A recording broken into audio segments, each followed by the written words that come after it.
The dust was red, and it was everything. It coated the tongues of the cattle, silted the wells, and painted the sky a bruised purple every sundown.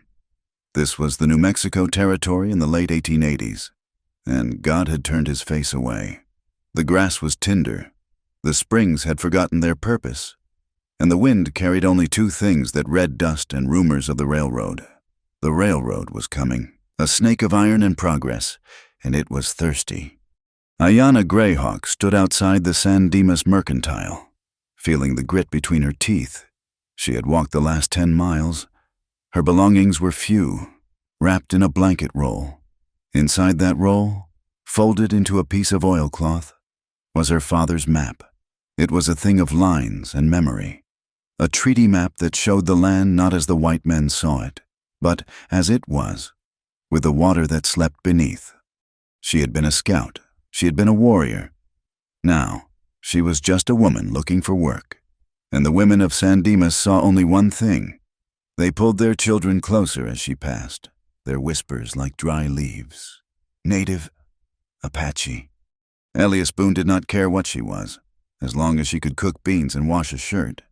At 37, he was a widower, a man ground down by drought, debt, and the raw, silent grief of raising a child alone. His ranch, the Barquet, was dying. The bank in Santa Fe held his paper, and a railroad contractor named Luther Pike held the rest. Pike wanted the eastern strip of the Barquet, the part the surveyors had marked for the new branch line. Elias had nothing left to fight with but the word no. He saw her standing there, straight-backed, not asking, just watching. His daughter, May, 6 years old and small for her age, peeked from behind his leg. "You looking for work?" His voice was rust. "I can work." Ayanna's English was clear, learned from a mission school she had long since left behind. She knew Spanish, too. She knew how to read the white man's words, a skill she kept hidden like a knife. "My hands need a cook, laundry, keep the bunkhouse clean, pay his food and a place to sleep, $10 a month." A woman in a sunbonnet passing by made a small sound, a titch. Elias ignored her. He was desperate. His last cook had run off with a whiskey drummer 2 weeks ago. "I will take it," Ayanna said. She did not look at May, who was studying her with wide, solemn eyes. Elias nodded once. "Wagons by the feed store. Be there in 1 hour." He turned, and May stumbled to keep up with his long, impatient strides.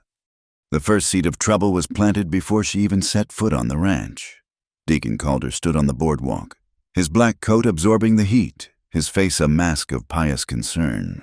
He was Luther Pike's man, though he claimed to work only for the Lord. "Brother Boone," he said, his voice smooth. "A word." Elias stopped, his irritation clear. "Deacon!" Calder's eyes flicked to Ayanna, who stood a dozen yards away, her back to them. "The Lord provides, Elias, but one must be wary of the tools the devil sends. These are trying times. An Apache woman, it brings a shadow, a bad omen."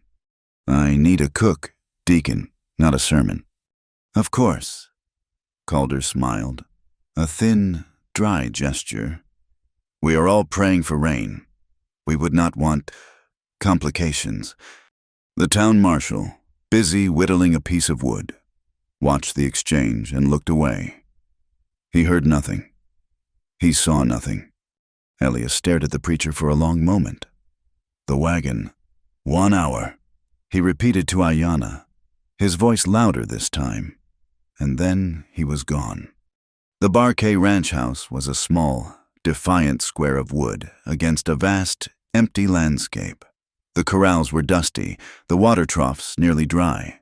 The cattle, a herd of longhorns, were thin, their ribs showing like washboards. They lowed weakly, a sound of pure misery. Ayanna's new home was a lean-to off the kitchen, barely more than a closet. But it was dry. She unrolled her blanket and tucked the oilcloth map beneath the thin mattress. Her father's voice was clear in her memory. "The oath is to the water, not to the blood.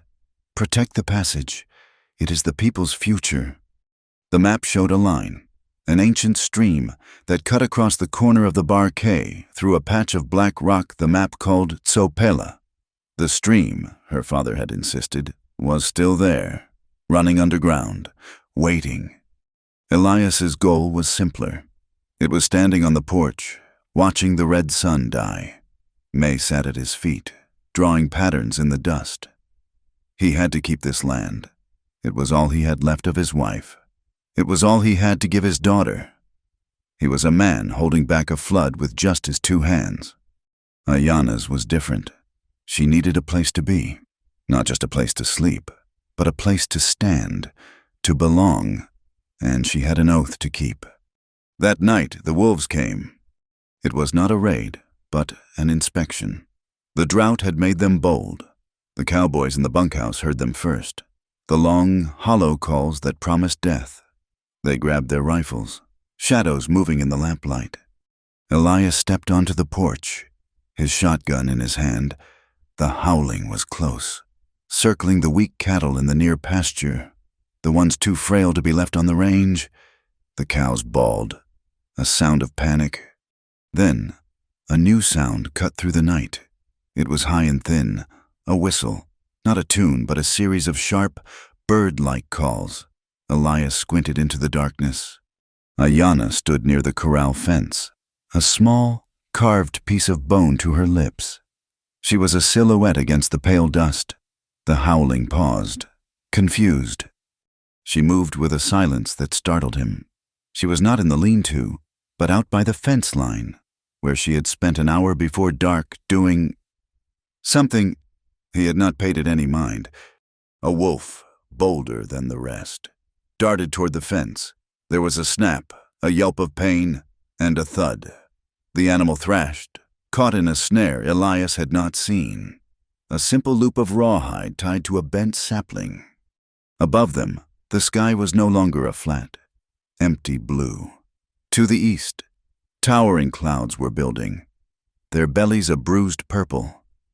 The wind died down, a sudden, heavy stillness falling over Winslow. It was the silence before the storm, the deep breath before the thunder. The monsoon was gathering its strength. One by one, the shadows pulled back. The howling became distant, then faded. The trapped wolf lay still. The cowboys muttered, lowering their rifles. "What in Sam Hill was that?" one asked. Ayana walked back toward the house, coiling the thin rawhide snare she had retrieved from the fence. She stopped before the porch, her face hidden in the shadow. "They will not come back tonight," she said. "They are testing. They found you weak. The trap was a message. They are smart. They will learn." She turned to go to her lean-to. Elias found his voice. It was hard, and he meant it to be. He was surprised, and he did not like being surprised. "I hired you to cook." Ayana paused. She looked at him. Her eyes were dark, and for a second, he felt he was the one being inspected. "The wolves bother the cattle," she said. "The cattle are your food, your money. I protect the kitchen." She disappeared into the lean-to. Elias stood on the porch for a long time. The smell of dust and the faint, metallic scent of the wolves' fear hung in the air. He looked at the shotgun in his hands, a weapon he had never fired. Then he looked at his daughter, who had slept through the whole thing, her small hand clutching a wooden doll. He was still in charge of this ranch. He kept his distance. Luther Pike did not arrive coated in dust. He rode a fine black gelding and wore a city suit, the wool dark and thick despite the heat. 2 men flanked him, their holsters worn low, their eyes flat and professional. They stopped their horses a polite distance from the porch, but their presence was a violation. Elias came out of the house, wiping his hands on his pants. He did not invite them to water their horses. He did not invite them to sit. "Pike," Elias said. Mr. Boone." Luther Pike smiled, a clean, practiced expression. He was a man who believed in paper, in contracts and timetables. He pulled a sheaf of documents from his saddlebag. "We have a deadline to meet. The railroad waits for no man. Not even God. I told you in town, I am not selling. You misunderstand the situation. Pike's voice remained pleasant, as if explaining a simple sum to a child. These are your debt papers. The bank in Santa Fe has found it advantageous to sell them. I am your new partner, Elias. He held out the papers. And I'm here to collect, or to make a simple exchange, your signature on this transfer deed for the Eastern Strip. And I tear this note in two. Foreclosure, Elias said. The word was flat, dead. A harsh word. I call it progress. The line must come through. It will come through your land. Or it will come through the ranch next to yours after I have taken this one from you. Sign. Elias. Do not lose everything for the sake of one useless strip of alkali. From the kitchen window, Ayanna watched. She could not hear the words, but she saw the paper. She saw the way Pike's men sat their horses, their hands never far from their belts. She saw the rigid line of Elias Boone's back. Get off my land, Pike! I will be back in 7 days, Pike said, his smile finally slipping. He refolded the papers. 7 days, and I will bring the marshal and a federal judge's order. You will be off this land by noon. Pike and his men turned their horses in a clean, military movement and rode away, leaving Elias alone on the porch, a man drowning in the sunlight. That Sunday, the air in San Dimas's small church was thick with heat and self-righteousness. Deacon Calder stood at the pulpit, his Bible held aloft. He was not Luther Pike's man, not officially. He was simply a man who saw which way the wind of progress was blowing and intended to sail with it. And the Lord sent plagues, his voice boomed. He sent drought, he sent locusts. He sent these things to test the faithful, to purge the wicked. Ayanna stood at the back of the mercantile, buying flour and salt. The church was across the street, its doors open, and Calder's voice carried on the wind. We must ask ourselves, when we see our wells dry and our cattle fail, have we invited a shadow into our midst? Have we made bargains with the heathen? Have we allowed a foreign woman, an ungodly influence, to bring this curse upon our homes? Several women in the mercantile turned as one, their faces hard. They looked at Ayanna, then looked away, pulling their skirts tighter. The store owner, who had been friendly just yesterday, suddenly became very busy counting tins on a shelf. Ayanna paid her money, her face impassive. She picked up the heavy sack, settled it on her hip, and walked out, the whispers following her like burrs. Back at the barquet, the desperation was a physical thing. The last of the feed for the horses was gone. The water in the last full trough was low, a muddy soup. Elias stood by the empty corn crib, his hands clenched. He had refused to sell. He had said no, but that no would not feed his child. It would not water his stock. Ayanna found him there. She had waited until May was asleep for her afternoon nap. She stood several feet away until he finally turned his head. The cattle are dying. She said it was not an accusation, but a fact. I am aware, he said, his voice raw. You have no water. You have no feed. In 7 days, Mr. Pike will come and take the ranch. What do you want, woman, to tell me what I already know? No. She stepped closer, and for the first time, he saw something in her eyes that was not just quiet observation. It was a focused, sharp intelligence. I can buy you time. He laughed, a short, barking sound. Buy me time with what, that bone whistle? With water. That stopped him. The well is dry. The creek is dry. The old way is dry. But the map of your government is not the only map. My father, my people, knew this land. There is a path, through the black rock, to the east. She pointed. A place the Spanish called La Grula. It is an old path. It follows a stream that runs under the ground. If we can lead the strongest cattle there, they can drink. They can survive. A stream under the ground. A story. A memory. She corrected him. You need time. This will give it to you. If the herd is gone, Mr., Pike cannot seize it. If the herd is strong, you can sell it in Santa Fe. You can pay the bank." He stared at her, turning the idea over. It was insane. A ghost story from an Apache, but it was also the only thing that was not the end of everything. "The east is blocked," he said. "My neighbor, Henderson, put up barbed wire last year. The wire can be cut," she said. "Pike has guards on that strip. I saw them. They watch for men on horses. They do not watch for a woman on foot. It is a rockslide area. Treacherous." "I am used to treacherous ground," Ayanna said. He saw her then, really saw her, the way she stood, not like a cook, not like a servant. She stood like a soldier, planted on the earth.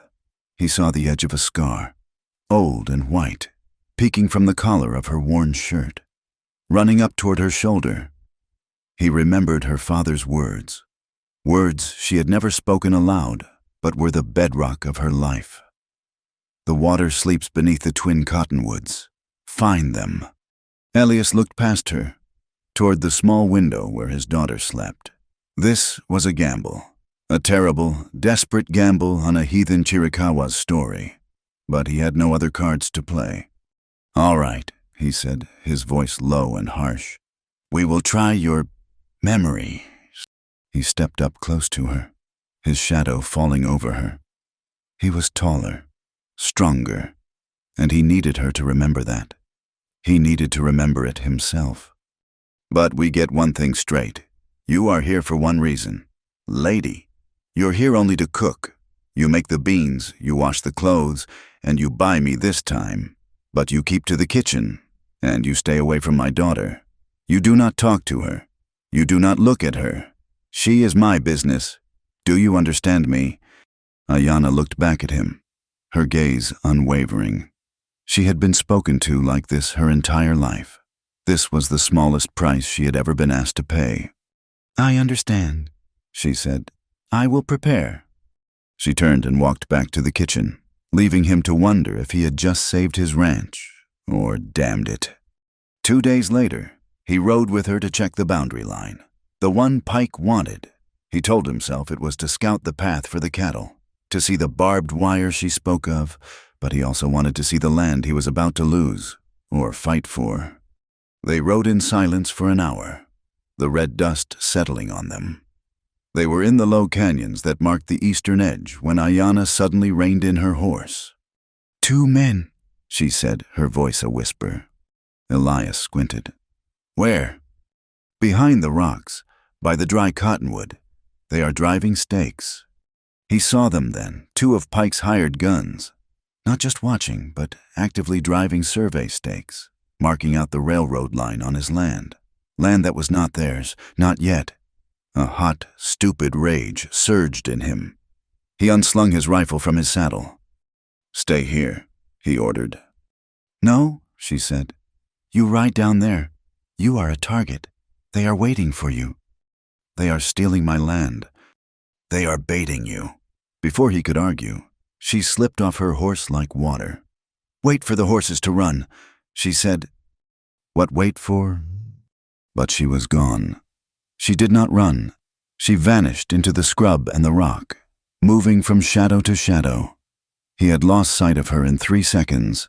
He sat on his horse, his rifle in his hand, feeling like a fool. He waited. The sun beat down. The men below continued their work, the sound of their hammer echoing in the canyon. Then a rock clattered, high up on the ridge to their left. The 2 men jumped, grabbing their rifles, and aimed at the spot. "Just a goat," one of them yelled, relaxing. As his eyes were turned left, Ayanna emerged from the rocks on their right, directly behind them. She was not 10 feet away. She had no gun.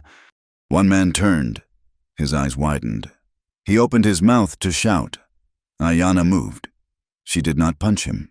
She struck him in the throat with the heel of her hand, a short, hard jab that made him gag and drop his rifle. As he staggered, she grabbed the survey hammer, a heavy, short-handled tool. The second man, hearing the choke, spun around. He raised his rifle. Ayanna threw the hammer. She did not throw it to hit him. She threw it at his feet. It was a scout's trick, a simple distraction. As his eyes flicked down, she was on him. She used his own rifle, grabbing it and twisting it, using the leverage to slam the stock into his stomach. He grunted, the air leaving him in a rush.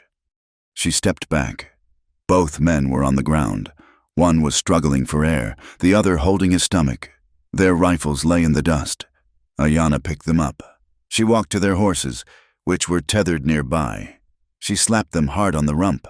The horses, spooked, bolted, running past Elias up the canyon. "Now," she said, her voice calm. She was standing over the two men, who looked up at her with a mixture of terror and disbelief. Elias rode down the slope, his own rifle still in his hand, unused. He looked at the two men, then at Ayanna. She held their rifles loosely, one in each hand. She was not even breathing hard. What did you do?" he stammered. "They were driving stakes," Ayanna said. As if this explained everything. She looked at the two men. "This is not your land. Pick up your stakes and walk home." She dropped their rifles in the dust, far from their reach, and walked to her horse. Elias Boone stared. He had seen bar fights. He had seen shootouts. He had never seen this. This was not a fight. This was an unmaking. She had taken them apart without a scratch, without firing a shot. He looked at his cook, the small, quiet Apache woman, the woman he had ordered to stay in the kitchen and away from his child. He was suddenly terribly aware that he knew nothing. He knew nothing at all. He got on his horse, the silence between them heavier than all the dust in New Mexico. The ride back to the ranch was heavy with a silence Elias did not know how to break. He was a man who understood cattle, drought, and debt. He did not understand what he had just witnessed. His cook, the woman he had relegated to a lean-to and a cast-iron stove, had dismantled two armed men with a rock and a hammer. He had ordered her to stay away from his daughter, and now he found himself wondering what else he had ordered her to do that was a fool's errand. He looked at her, riding a few paces behind him, her face calm, her back straight. She carried the two rifles across her lap. He had not even thought to take them from her. He felt the red dust on his face, and for the first time, it felt like shame. The tension on the ranch coiled tighter. The near disaster in the canyon had made Elias more brittle, not less. He barked at his hands. He paced the porch, and he watched Ayanna with a new, wary eye. She was not just a cook. He knew that now, and that knowledge was a burr under his saddle. May, however, was 6. She was not wary. She was curious. Her world was small, the dusty porch, her silent father, and the vague, sad memory of her mother. Ayanna was new. She was quiet. She smelled of sage and wood smoke, and she did things May had never seen. She moved without a sound. She had strange, dried herbs in little pouches, and she had saved them from the wolves.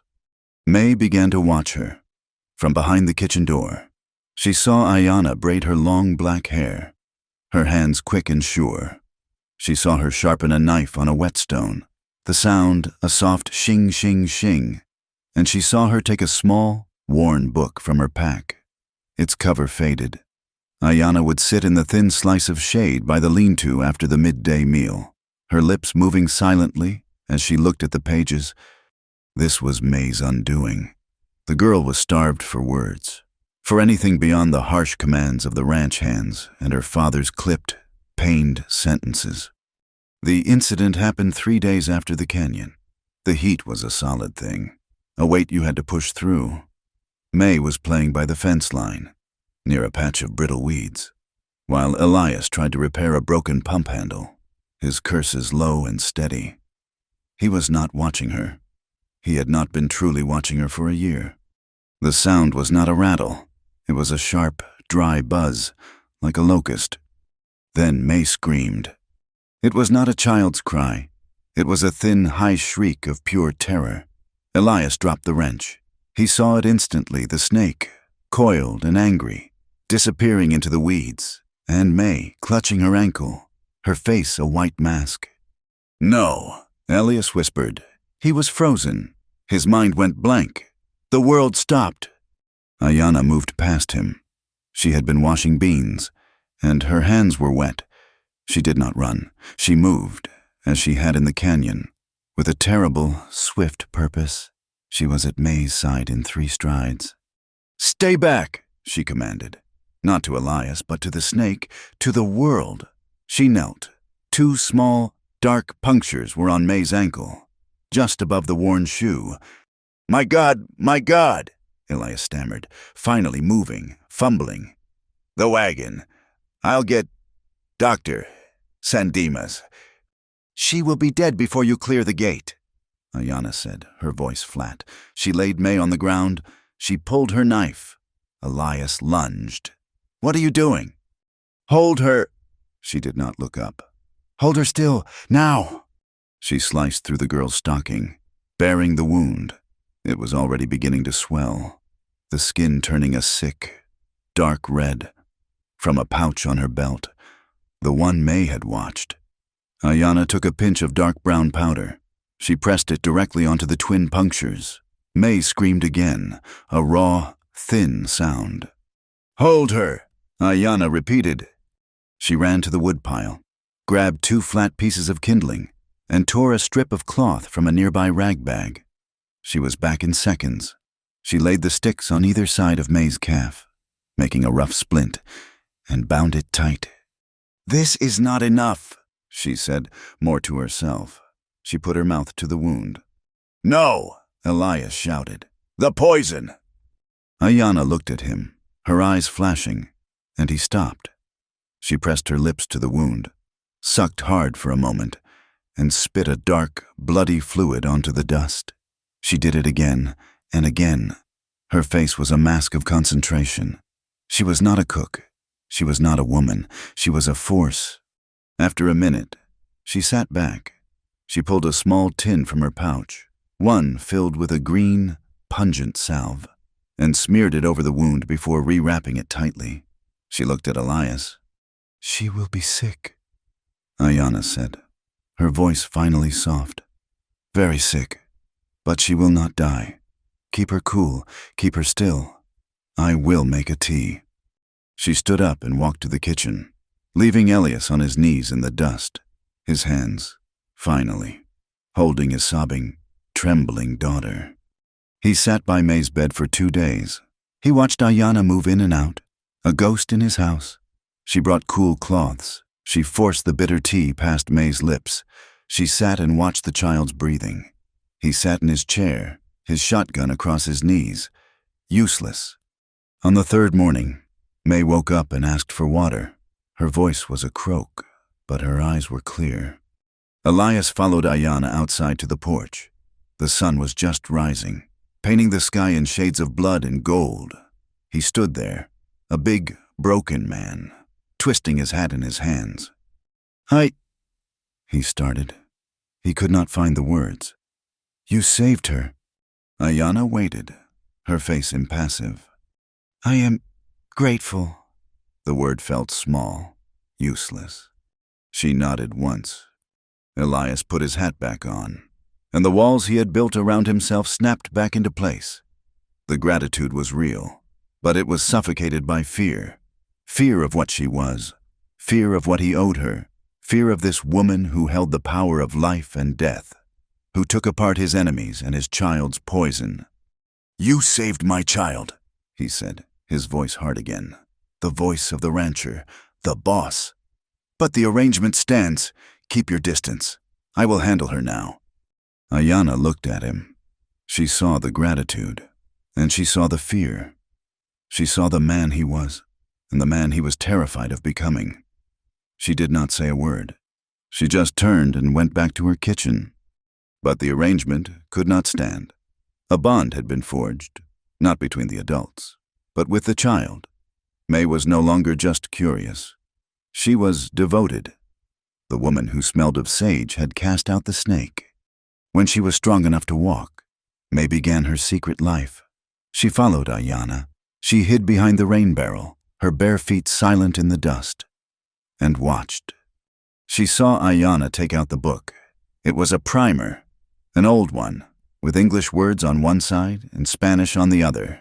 APPLE-MANZANA. May crept closer. Ayanna heard her.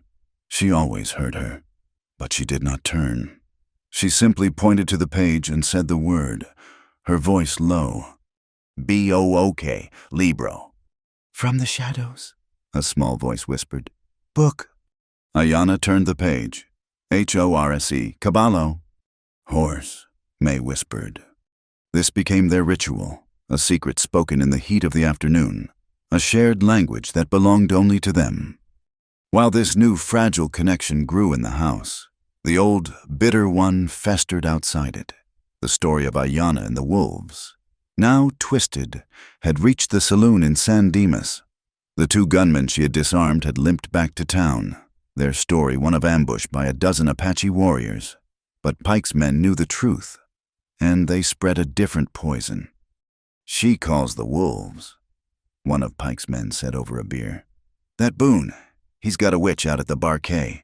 She's calling the drought to cursed land. The rumor spread to the Barquet bunkhouse. The men, already on edge from the lack of water and the threat of Pike, looked at Ayanna with new suspicion. She just stared him down? One of the younger hands asked. Hell, said an older cowboy named Briscoe. She put a hex on him, like she did them wolves. It ain't natural. Ayanna felt the change. The men who had been gruffly polite now avoided her gaze. The food she cooked was eaten in silence, a new tension in the air. Ayanna ignored them. She had her own work. When her kitchen duties were done, she took a horse she did not ask. She just took one and rode out. She was not scouting for cattle. She was searching for her father's memory.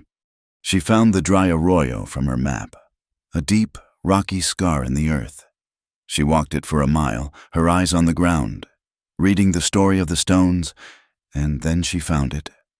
It was half buried in the dried mud, white and brittle. A skeleton, a cow, perhaps, or a deer, but as she knelt to examine it, she saw it was human, and beside it, half hidden by a tangle of dead roots, were stones. They were not random stones. They were stacked, a pattern, the remnants of an old, small dam. This was the place. Her father had been right. She looked up the arroyo. The rock walls were high, but one side was a massive, jumbled pile of boulders, a rock slide. Old, but not ancient. It had fallen and blocked the narrows. The water was not gone. It was just trapped.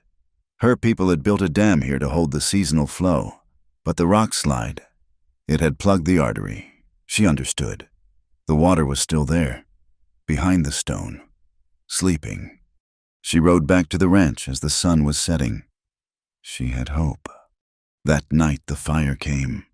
She smelled it first, not wood smoke, not the clean scent of a campfire. This was the acrid, oily smell of kerosene. She was out of her lean-to before the first shout. Fire, the hay barn fire. A dull orange glow lit the sky. The big hay barn, holding the last of their precious, dry winter feed, was going up. The ranch exploded into chaos. Men ran shouting, forming a useless bucket brigade from the near-empty well. Elias was in the middle of it, his face a mask of fury, trying to save the horses in the adjoining stable. Ayanna saw it all in a second. The barn was lost. The wind was picking up, and it was blowing toward the house, toward May. "The roof!" she screamed at Elias over the roar. "The house roof!" He looked at her, confused. "Sparks!" she yelled. She grabbed 2 empty grain sacks. "Wet these. Get on the roof. The rest of you. Move the horses. Let the barn go." Her voice, sharp and clear, cut through the panic. Elias stared at her, then at the house. He saw the first sparks land on the dry shingles. He grabbed the sacks. "Jose Brennan on the roof now, Briscoe. Get the horses clear." They fought the fire for 2 hours. They saved the house. They saved the horses. They lost the barn. It collapsed into a smoking, stinking pile of ash. As dawn broke, they stood, exhausted, covered in soot and sweat. Elias looked at the ruins. It was a mortal blow. This was not drought. This was not bad luck. This was Pike. The smell of kerosene was still thick in the air. He was ruined. He looked at Ayanna. She was watching him, her face smudged with soot. She, too, knew what this was. He saw it all. The gunmen in the canyon, the rumors in town, the snake, the fire, and this woman who had seen it all and met it all. She had saved his daughter from poison. She had saved his house from fire. She was the only one who had not broken. He was out of options. He was out of pride. "This water," he said, his voice a rasp. "Your ghost stream. Is it real?" "It is real," Ayanna said. "It is trapped." "Can you find it?" "I have found it." Elias looked at the smoking ruins of his hay barn, then at the house where his daughter slept. He had made a promise to a dead woman. He had made a rule to a living one. Both were turning to ash. "Tomorrow," he said, "at dawn, you take Jose and young Jimmy. You show them. Show them this water." He turned and walked away before she could answer. Ayanna stood for a long moment, the first rays of sun warming her face. She felt a small tug on her sleeve. She looked down. May was standing there, in her bare feet and nightgown, her face smudged with soot she had gotten from hugging her father. She had a small, bright object in her hand. She held it up. It was a button, shaped like a small, blue flower. It had come off her mother's favorite dress, a dress Elias kept in a chest he never opened.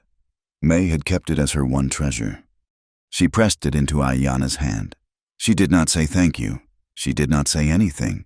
She just looked at Ayanna with large, solemn eyes. Then she turned and ran back inside. Ayanna closed her hand around the small, cool piece of tin. It was the first gift she had received in a lifetime. She closed her eyes, the small, sharp edges of the flower pressing into her palm.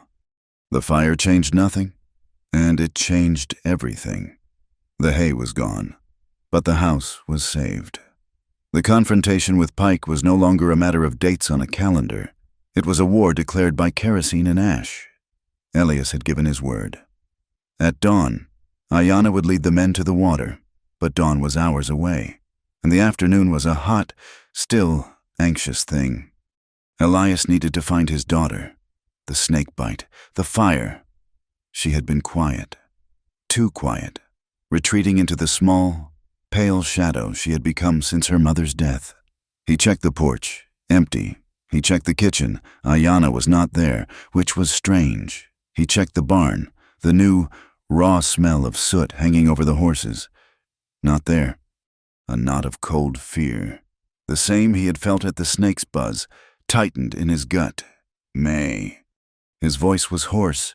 He walked faster, toward the corrals, and then he saw them. They were not by the house. They were 100 yards out, under the shade of the only living trees on the property, a pair of ancient, struggling cottonwoods that marked a dry bend in the creek. Ayanna was kneeling in the dust. May was beside her, also kneeling. Ayanna held a small, pointed stick. In the smooth dust, she had drawn a shape. Elias stopped. He was too far to hear, but he could see. Ayanna pointed with the stick. She drew a line. Another. She looked at May. May leaned forward, her brow furrowed, and copied the shape. Elias's feet were rooted to the ground. He watched for a full minute, his mind refusing to process the scene. Ayanna, the Apache cook, was teaching his daughter. He saw her point to the shape. He saw May's small mouth form a word. He started walking. He did not run. He walked with a long, heavy, angry stride. The dust puffed at his boots. He was close enough now to hear. "A-P-L-E," Ayanna said, her voice low and patient. "Apple." "Apple," May repeated, her voice a tiny thread. Elias. He had not realized he was upon them. Ayanna did not stand. She just looked up at him, her hand still resting near the letters in the dust. May scrambled to her feet, her face stricken, and ran to hide behind his legs. clutching his trousers. "What is this?" Elias demanded. His voice was a rasp. "This is—" Ayana paused. "Reading." "Get up." It came out harsher than he intended. Ayana rose to her feet in one smooth motion. She was not tall, but she stood in a way that made him feel he was the one being looked down upon. He felt a hot, confusing wave of shame. His own words, spoken in desperation, came back to him, sharp and clear. "Lady, you're here only to cook." He had meant it as a boundary. Now, seeing this, it felt like an accusation. "Go to the house, May," he said, his voice clipped. "But Papa—" Now. May fled, her small back bent. Elias turned on Ayana. He had to regain control. He had to be the master of his own ranch. I told you to keep away from her." "She came to me." Ayana said. She was not afraid. He was used to people being afraid of him when he was angry. Her calm was an irritant. "You are to cook. You are to wash. You are not to fill her head with this. With your things." Ayana's eyes narrowed. Just slightly. "With what? With words?" "It is not your place," he bit off. "You are not her mother. You are not her teacher. You are here to work." "I am." She bent and picked up the small primer, the one he had never seen, the English-Spanish book. She tapped its worn cover. "Mr. Pike came to your house with a piece of paper," she said, her voice level, but with a new edge. "The bank in Santa Fe holds a piece of paper. This whole country is run by men with paper." She looked him square in the eye. "A child who can read," she said, "cannot be cheated by a man with paper." Elias opened his mouth. No sound came out. He had no answer. There was no answer. He was a man with a 6th-grade education who had just been checkmated on his own land by a woman he paid $10 a month. He felt the red dust in his mouth, tasted the ash of his own foolishness. He turned, without a word, and stalked back to the house, the shame burning hotter than the sun. The search for the water began before the moon was high. Elias could not face her, so he sent his best men, Jose, his oldest friend, a man whose family had been in this territory since the Spanish, and young Jimmy, a boy with quick ears and a strong back. Ayana led them. She did not ride toward the canyon. She rode toward the arroyo, the dry riverbed where she had found the bones. When they reached the massive rock slide that plugged the narrows, Jose spat. "This is a dead end. Ayana, this has been here forever." "Not forever," she said. She dismounted. She did not bring a forked stick. She brought a steel wagon pin and a small leather pouch. She walked the base of the rock slide, her hands trailing over the stones. "Listen," she said. The men listened. They heard the wind. They heard the crickets. "I hear nothing," Jimmy said. "Exactly." She walked to a spot where 2 great boulders met. "The earth is breathing. You just cannot hear it." She opened the pouch. It was filled with fine, white ash from the kitchen stove. She took a pinch and held it up. The wind was blowing gently down the arroyo, away from the rocks. But as she held the ash near the crack, the fine white powder did not blow away. It hovered. And then, impossibly, a few specks were sucked into the crack. Jimmy's jaw dropped. "How?" "A hollow space," Ayana said. "A cave, and the air inside is cool. Cool air falls. It is pulling the warm air in."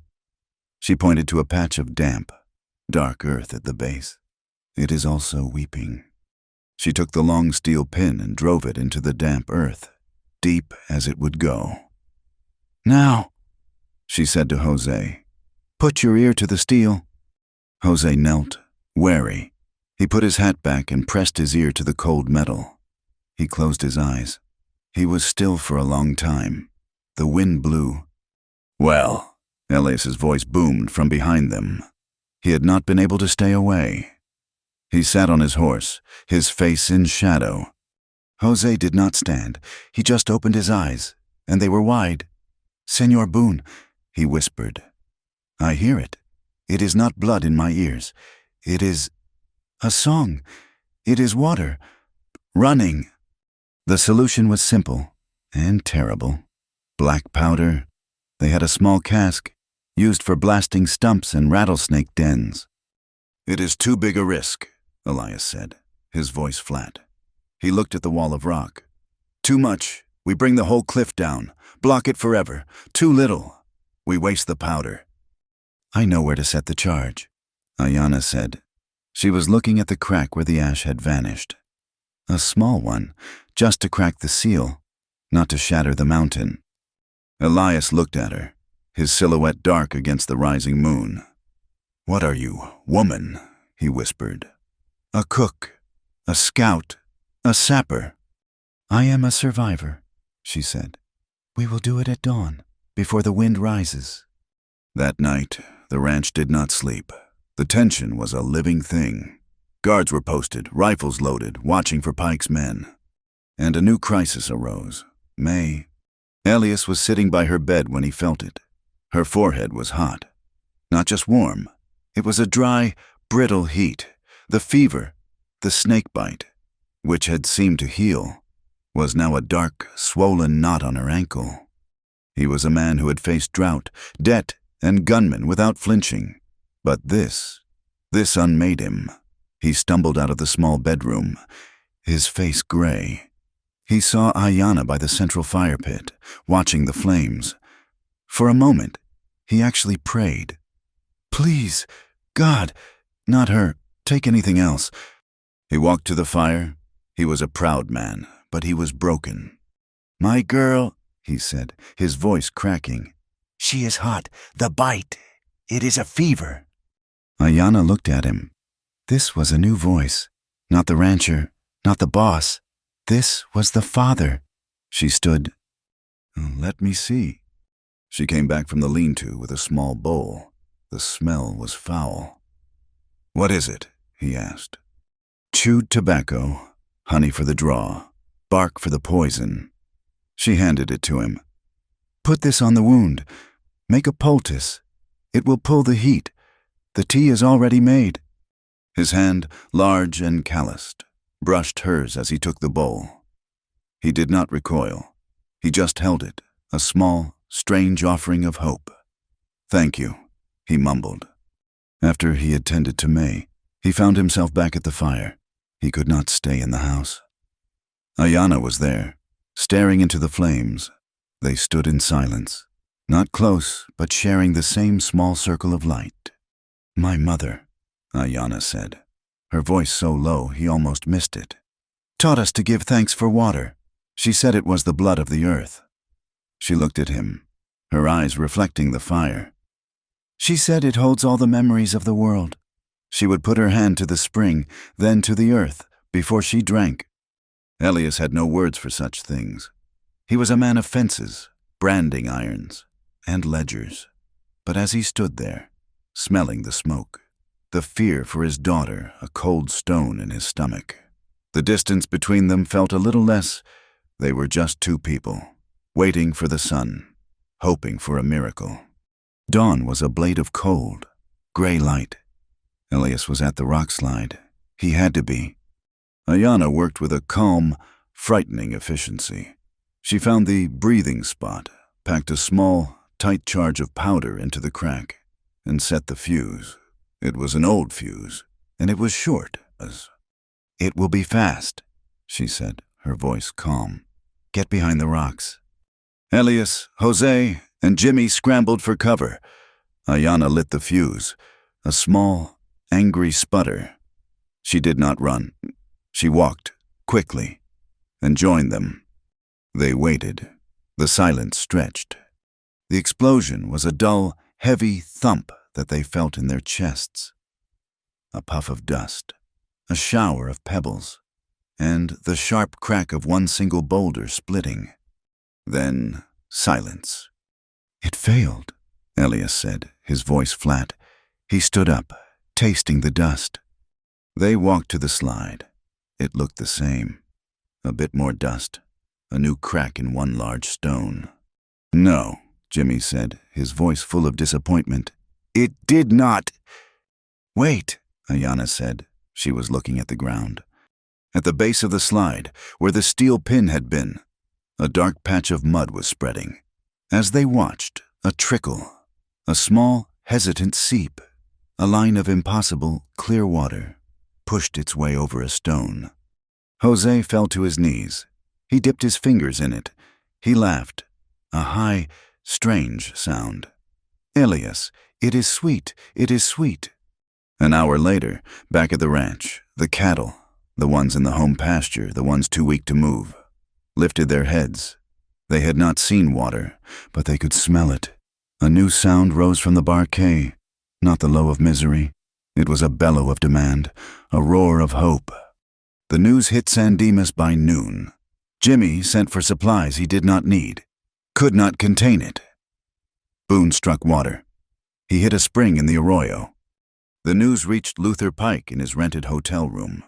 He was reading a telegram from the railroad.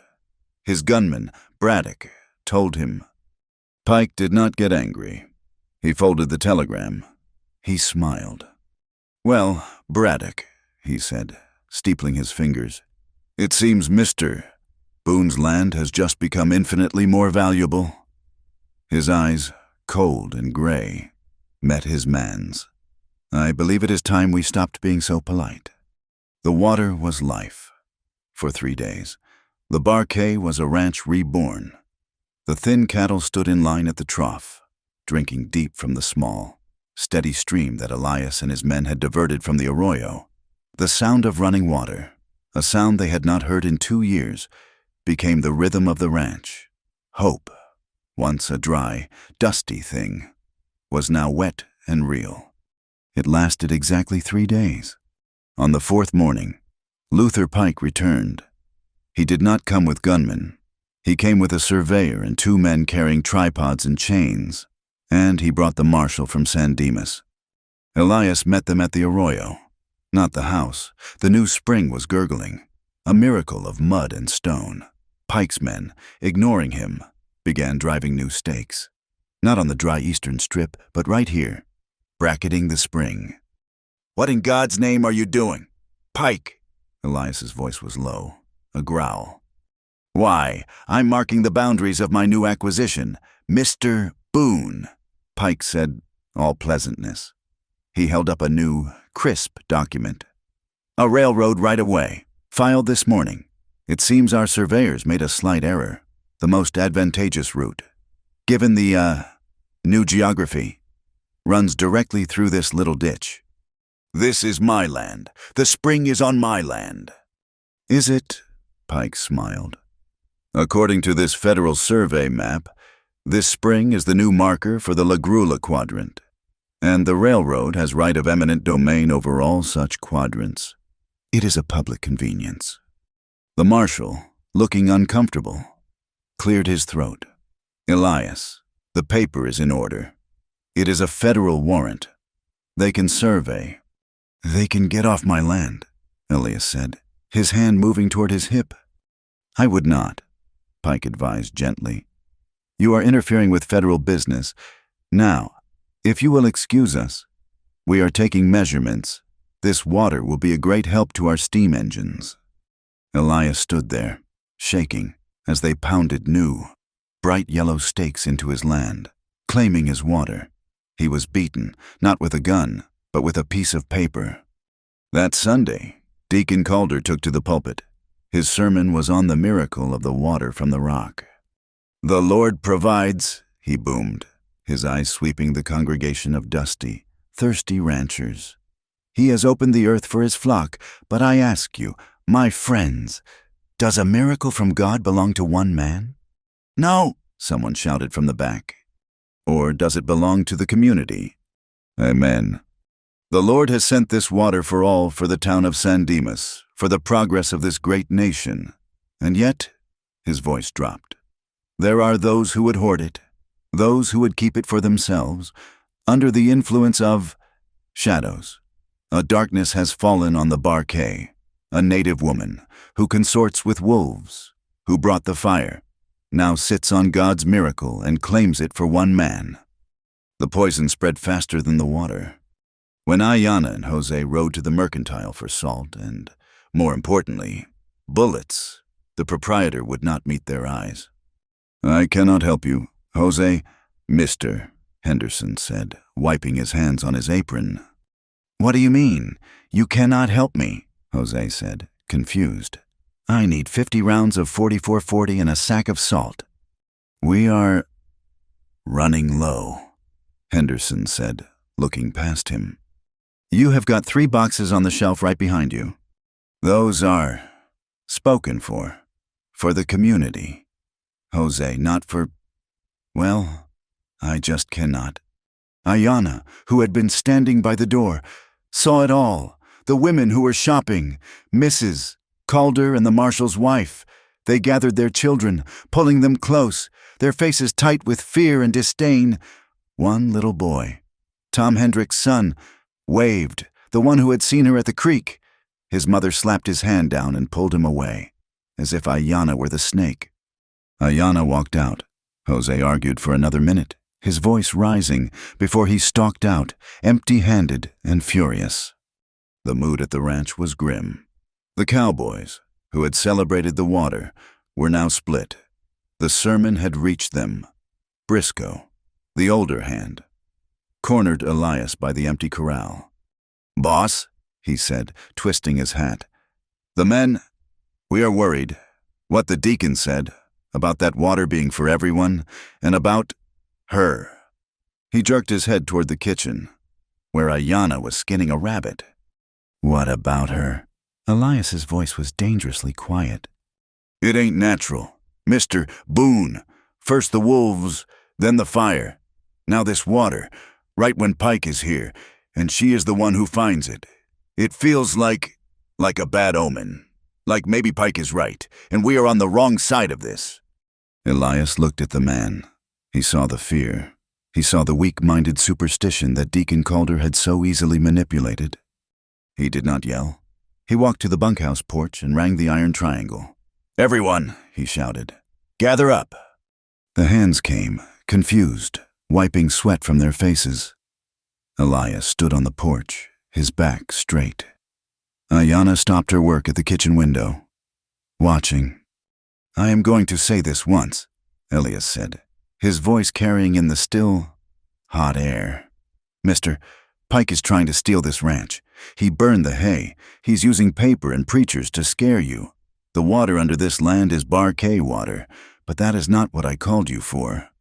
He looked at them, one by one. "This ranch," he said, "was saved. My daughter," his voice cracked for a second, "was saved. My house was saved. And it was not by me. It was not by Deacon Calder. It was by her." He pointed to Ayana. She flinched, exposed. "She is not a curse. She is the only reason we are still standing here. Some of you." He looked at Briscoe. "Seem to think you can follow a preacher's words over my own. You are free to do so. Go collect your pay. But if you stay, you work for the Bar K. And Ayana Greyhawk is the Bar K. As long as I'm breathing, we work with her. Is that understood?" The silence was absolute. Then Jose, who stood beside Elias, started to clap. It was a slow, deliberate sound. Young Jimmy joined in, his clapping fast and nervous. Then 2 others, half the men. Briscoe and the other 3 just stared at the ground, their face sullen. They did not leave, but they did not clap. The line had been drawn. That evening, Ayana unrolled the oilcloth. The map was soft, the lines drawn in a pigment that had faded but not vanished. She laid it on the kitchen table. Pike's new survey, the one claiming the spring as the La Grula marker, was a lie. She knew it. Her father's map was not a grid of squares. It was a map of memory, of water, of sacred places. Elias came in, his face etched with weariness. He saw the map. "What is that?" "My father's a treaty map," she pointed. "This is the arroyo. This is the rock slide. He called it Coyote's Fang." Coyote's Fang. And this she said, her finger tracing a line 3 miles to the south. Is La Grula, the crane, where the white birds nested? Pike's paper is wrong. His new stakes are a lie. Elias stared, a new light in his eyes. "Jose!" he yelled. Jose came in, his hat in his hands. He looked at the map, his eyes wide. "Jose," Elias said, "you know this land better than anyone. Where is the La Grula marker?" Jose looked at the map, then at Ayana. It is where she says, by the old heron nesting ground. It is nowhere near the arroyo." "And the arroyo?" Elias pressed. "This Coyote's Fang." I have heard the old ones call it that," Jose admitted. "The big rock, the one that looks like a wolf's head. Yes, Coyote's Fang. That is the place. Pike's survey is a fraud." Elias slammed his fist on the table. He has overplayed his hand. But Ayana was already folding the map. "He is not a man who cares about the truth. Elias, he only cares about the paper. And his paper says he owns the water. He will come to take it." The next morning, she was gone before dawn. When Jimmy went to the arroyo to check the flow, he stopped, confused. The area around the spring was different. He saw small, thin, rawhide cords strung between bushes, barely visible. And from the branches of the cottonwood, small, delicate clusters of bones hung rabbit and bird bones that rattled faintly in the breeze. "What is this?" he asked Ayana, who was walking the perimeter. "Doorbells," she said, checking a snare. "Pike's men will not use the road. They will come at night. They will make noise."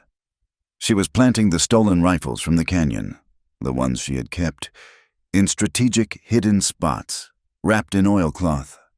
Elias came by to see it. He saw the tripwires. He saw the bone chimes. He saw the hidden weapons. This was not a ranch. It was a fortress. It was her world, a world of strategy and survival. He returned to the house as the sun set. He was exhausted. The fight was too much. The world was paper and lies. He stopped on the porch. He heard a sound. It was not a bone whistle. It was not the wind. It was singing. A small, high voice and a lower, softer one. He looked through the kitchen window. Ayana was at the table, a small bowl of cornmeal mush in front of her. May was beside her, her head bent over the old primer. "A, B, C, D, E, F, G," May sang, her voice thin but true, pointing to the letters. Ayana smiled. Elias had not seen her smile. It was a small, sad, beautiful thing. She sang with her. H, I, J, K. Elias stood in the darkness, his hand on the doorframe. He watched them. He saw his daughter, her face alive with concentration, her fever gone, her spirit returning. He saw this woman, this warrior, this teacher. A memory, sharp as glass, cut him. His wife, Sarah, singing a hymn, her face turned toward the window. His breath hitched. He closed his eyes. Sarah was gone. She was dust, like the rest of this land. He was a man holding onto a ghost, and it was blinding him. He pushed the feeling down. It was too much. It was too complicated. He stepped back from the window, his heart a painful, tangled knot. He was grateful, but he was still afraid. The morning brought the proof.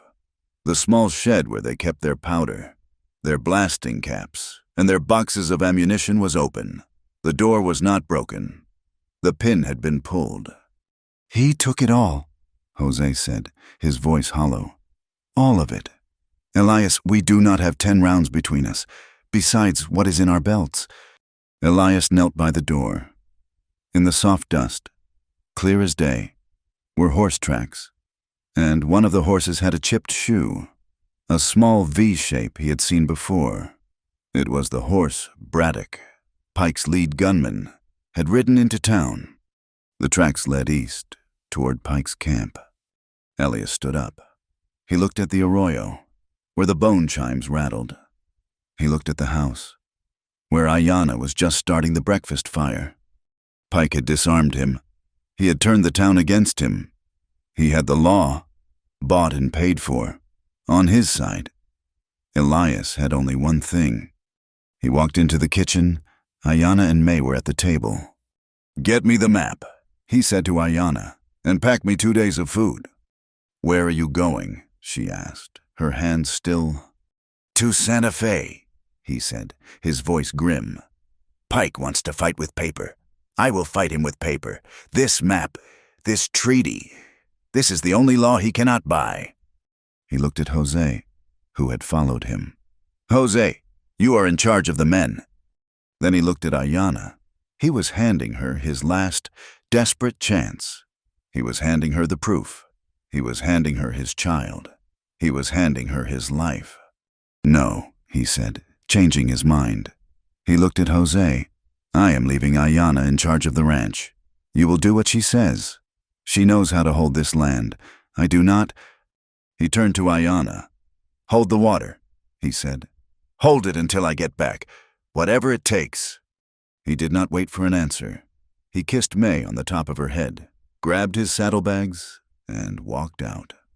Ayanna stood at the door and watched him ride out, a lone, stubborn man against a rising, red sun. The bone chimes rattled. The war had begun. Elias had been gone for 2 days. The silence he left behind was heavier than the drought.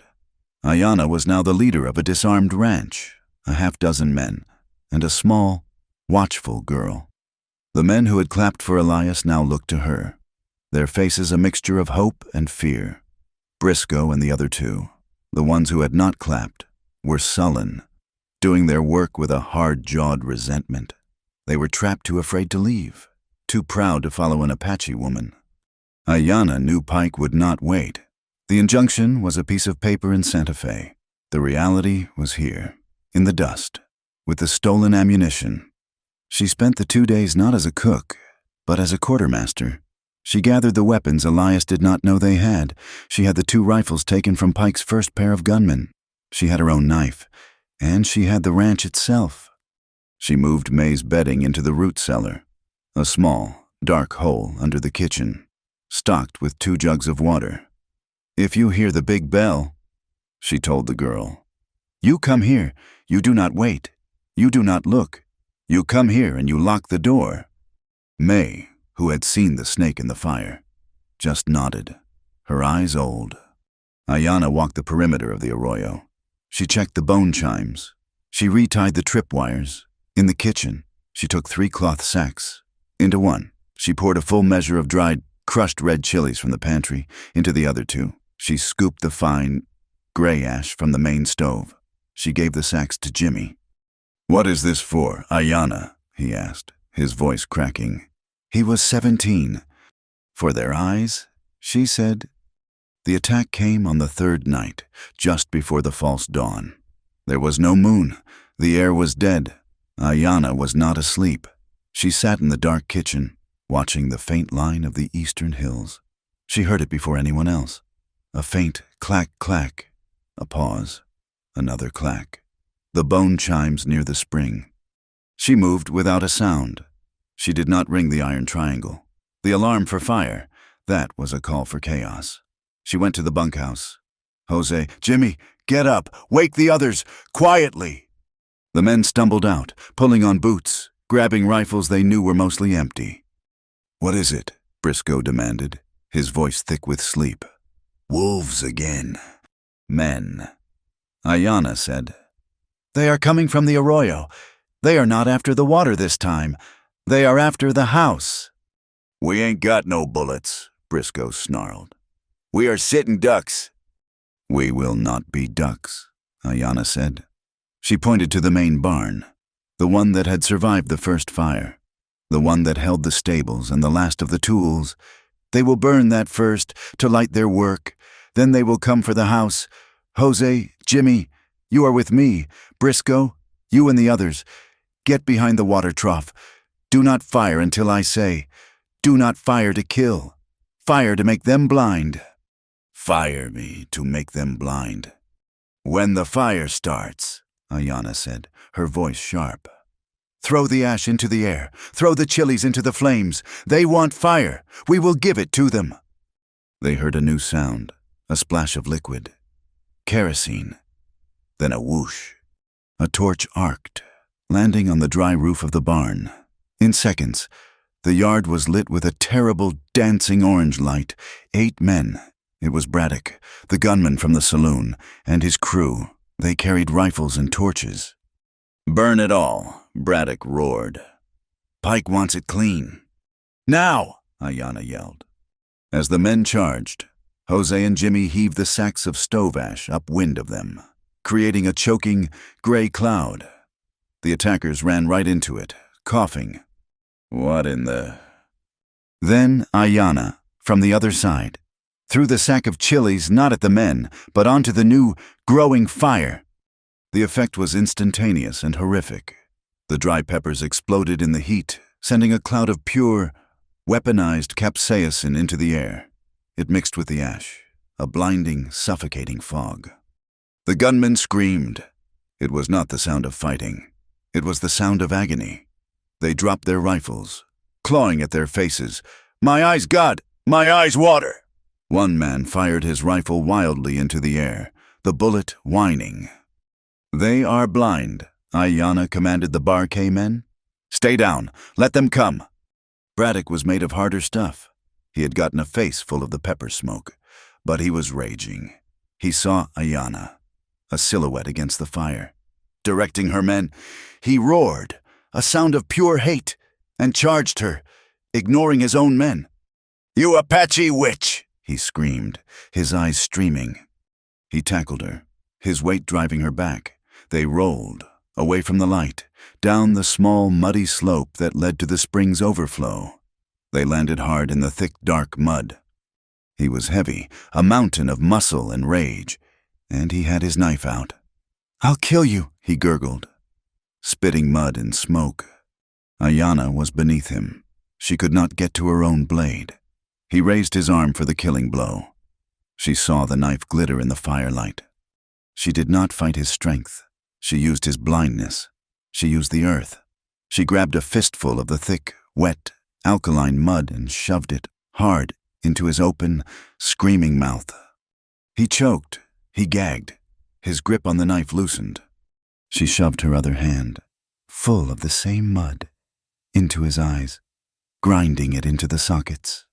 He howled, a high animal sound of panic, and reared back, dropping the knife. He was a blind, choking beast. In that second, Ayanna rolled free. She was on her feet. She found the knife in the mud. He was on his hands and knees, retching, trying to clear his eyes. Ayanna was on his back. She wrapped one arm around his throat, cutting off the air. She pressed the point of his own knife to his jugular. They were both still, covered in black mud, panting, the burning barn painting them red. "Go on," Braddock rasped. The fight gone, just terror remaining. "Do it!" Ayanna looked at the fire. Her men had captured the other gunmen, who were all still on their knees, weeping and rubbing their eyes. Jose had them covered. She held the knife to Braddock's throat. She saw the faces of 100 men like him. She felt the old, cold rage. Then she heard a sound, a small, faint clack, clack, clack. The bone chimes, stirring in the new wind from the fire. She let out her breath. She stood up, pulling him with her. "Get on your face," she ordered. She kept the knife. She walked back to Jose, her knife in her hand. Braddock lay in the mud, sobbing and coughing. "Tie him to the porch," Ayanna said. "The message must be seen." The sun rose on a scene from hell. Half the barn was gone. The stables had burned. 2 horses were dead. But the house stood. The water flowed. The cattle were safe. And 7 men were tied to the porch railing, their faces burned and blistered from the chili smoke. Braddock was tied to the central post. Ayanna, covered in mud, was washing her face at the pump when the new sound came. A crowd. It was not gunmen this time. It was the town, led by Deacon Calder. They saw the smoke. They came, not to help, but to finish the job. Calder was at the front, his face a mask of righteous fury. In his hand, he carried a new, coiled length of rope. A noose was already tied in it. "We are here in the name of God," Calder shouted, stopping the crowd at the broken gate. "We are here to see the judgment of the Lord." Ayanna, Jose, and the Bar K hands stood, exhausted. Between the crowd and the house, they were out of tricks. Elias Boone, Calder roared. "Come out." "He is not here," Ayanna said. Her voice was hoarse. "The witch," Calder pointed at her. "She has done this. She burned her own barn. She has brought this ruin. She has called demons to fight her battles." He held up the noose. "The town of San Dimas has had enough hand over the Apache, and we will cleanse this land." The crowd surged. "Give her to us, lynch her." "You will stay back," Jose said, raising his empty rifle. Calder laughed. "With what?" "Jose, we know your ammunition is gone. We know you are alone. This is God's will." Ayanna looked at the rope. She looked at Calder's face, twisted with hate. She looked at the faces in the crowd. She saw fear. She saw greed. She saw Mr. Henderson from the mercantile. She saw Tom Hendricks, the farmer. She stepped forward. "Deacon," she said. Her voice was not loud, but it cut through the noise. He stopped, surprised. "You are a holy man," she said. "You read the book. Tell me what it says." "It says, 'Thou shalt not suffer a witch to live,'" Calder roared, and the crowd roared with him. "Does it?" Ayanna smiled, a thin, terrible smile. "I thought it said, 'The stranger that dwelleth with you shall be unto you as one born among you, and thou shalt love him as thyself.' Is that not your law?" Calder's face went purple. "Blasphemy." "Or perhaps," Ayanna continued, her voice rising, "you prefer the other book, the one that says, 'Be not forgetful to entertain strangers, for thereby some have entertained angels unawares.'" A murmur went through the crowd. Tom Hendricks lowered his shotgun. Mrs. Ortega, the old woman from the mission, crossed herself. "I came to this ranch," Ayanna said, her voice ringing. "I found water for your cattle. I saved this man's child from a snake. I put out a fire, and for this, you bring me a rope." She pointed at Calder. "He brings you a rope. I bring you water. Which of us serves God?" The crowd was silent. They looked at Calder. They looked at the noose in his hand. He had no answer. "That is enough. Deacon!" The voice cut the air like a whip. Elias Boone sat on his horse, 20 yards away. He was covered in the trail dust of 3 days. His horse was foam. He had ridden all night. He had come from Santa Fe.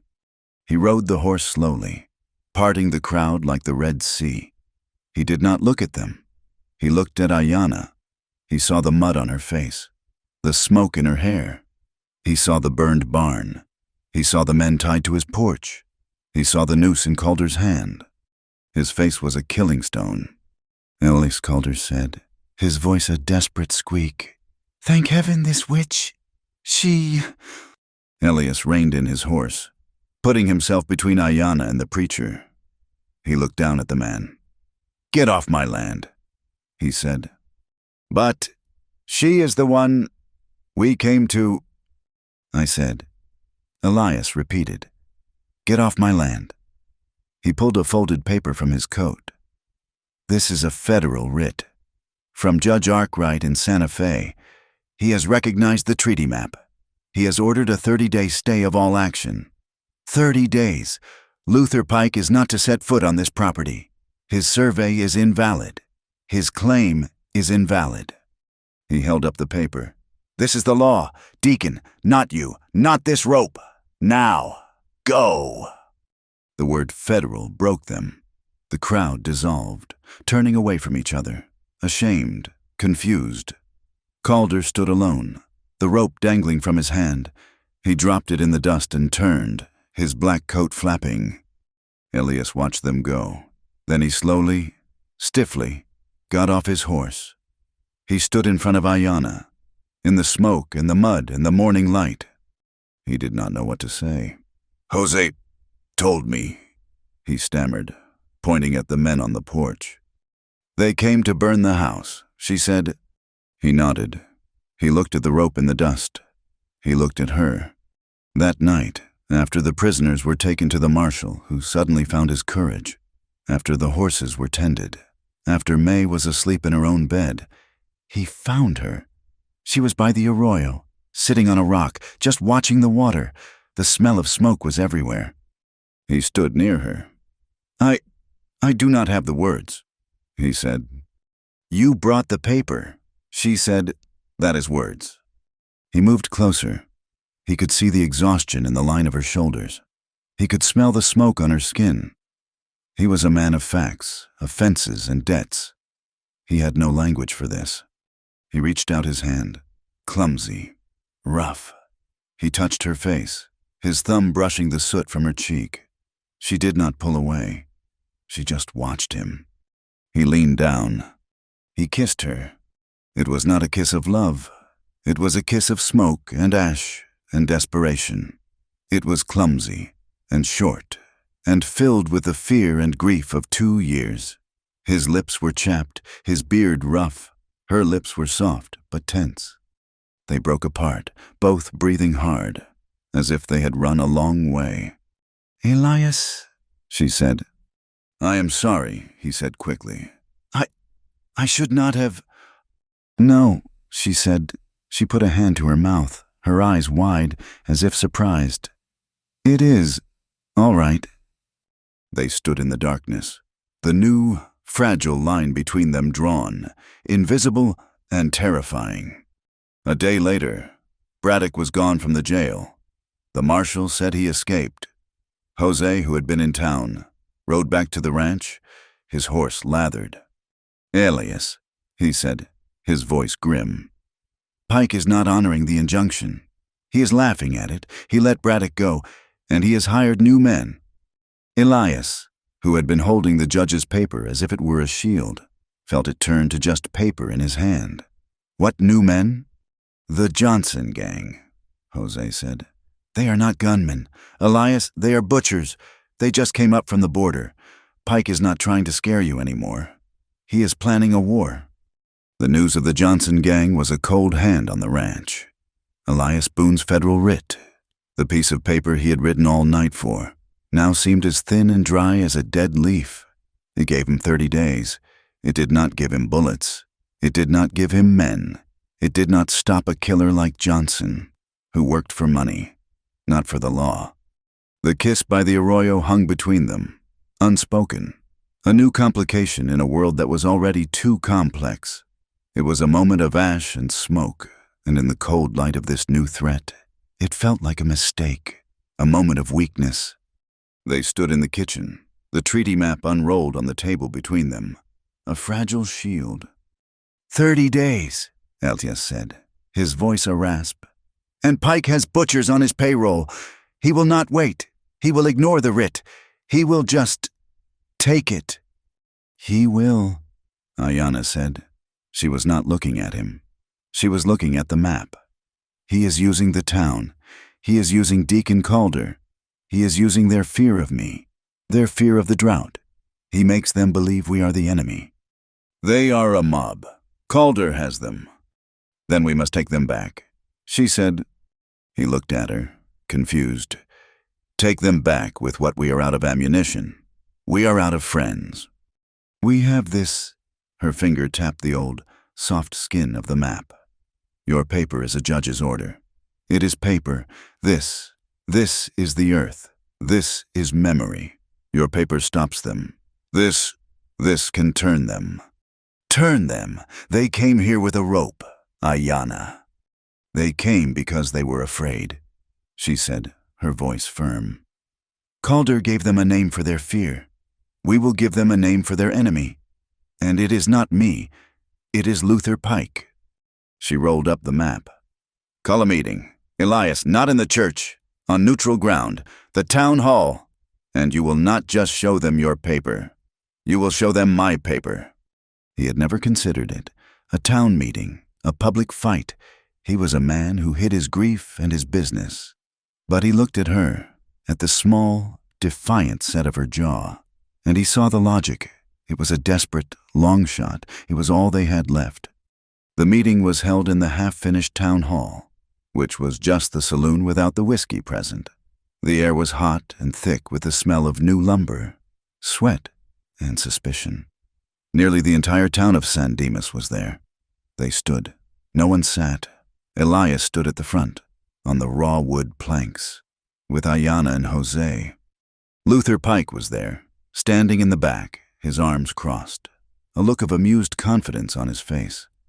He looked like a man attending a child's play. Deacon Calder stood beside him, his Bible in his hand, his face a mask of pious concern. Elias was not a speaker.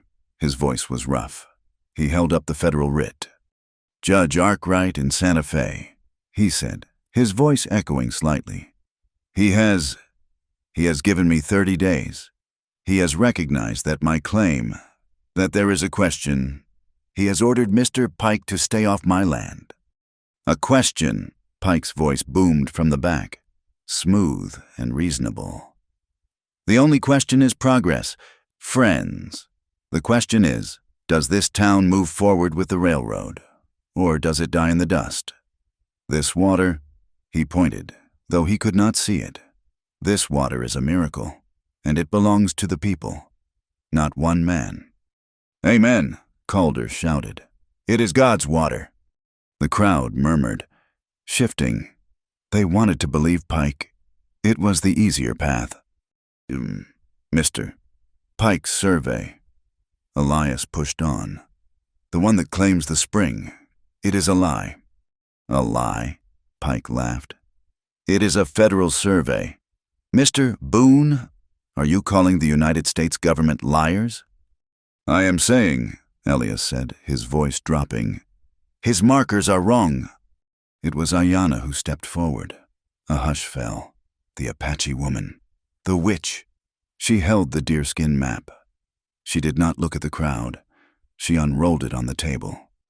"This map," she said, her voice clear, not loud, but carrying, "is older than your town. It is older than your federal surveys.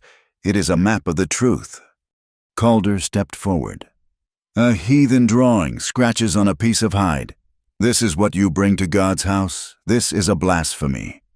"This," Ayanna said, her finger landing on the map, "is the mark for the spring. My people called it Coyote's Fang because of the rock." Jose nodded. "It is true. I have seen the rock. And this," her finger moved south, "is La Grula, the place of the crane. The place Mr. Pike claims is at the spring. It is 3 miles south. His paper is a lie. He is not just stealing Mr. Boone's land. He is stealing the truth from all of you." Lies, witchcraft. Calder was sweating, his face red. "She has charmed him. She lies." "It is not a lie." The voice came from the side of the room.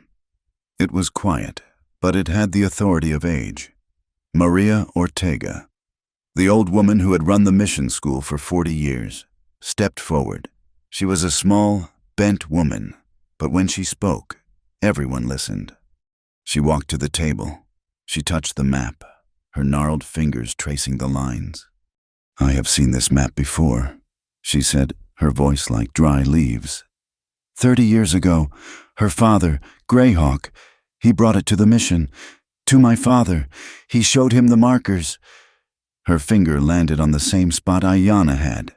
"Coyote's Fang, he called it that, and I know La Grula. I have picked berries there. It is south, where this map says."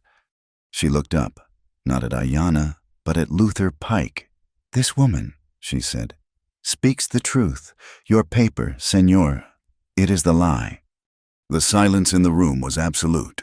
It was broken by a new voice. A lie. Carl Brennan, the blacksmith, said. He was a large, thoughtful man, rubbing his beard. "A lie." He looked at Pike.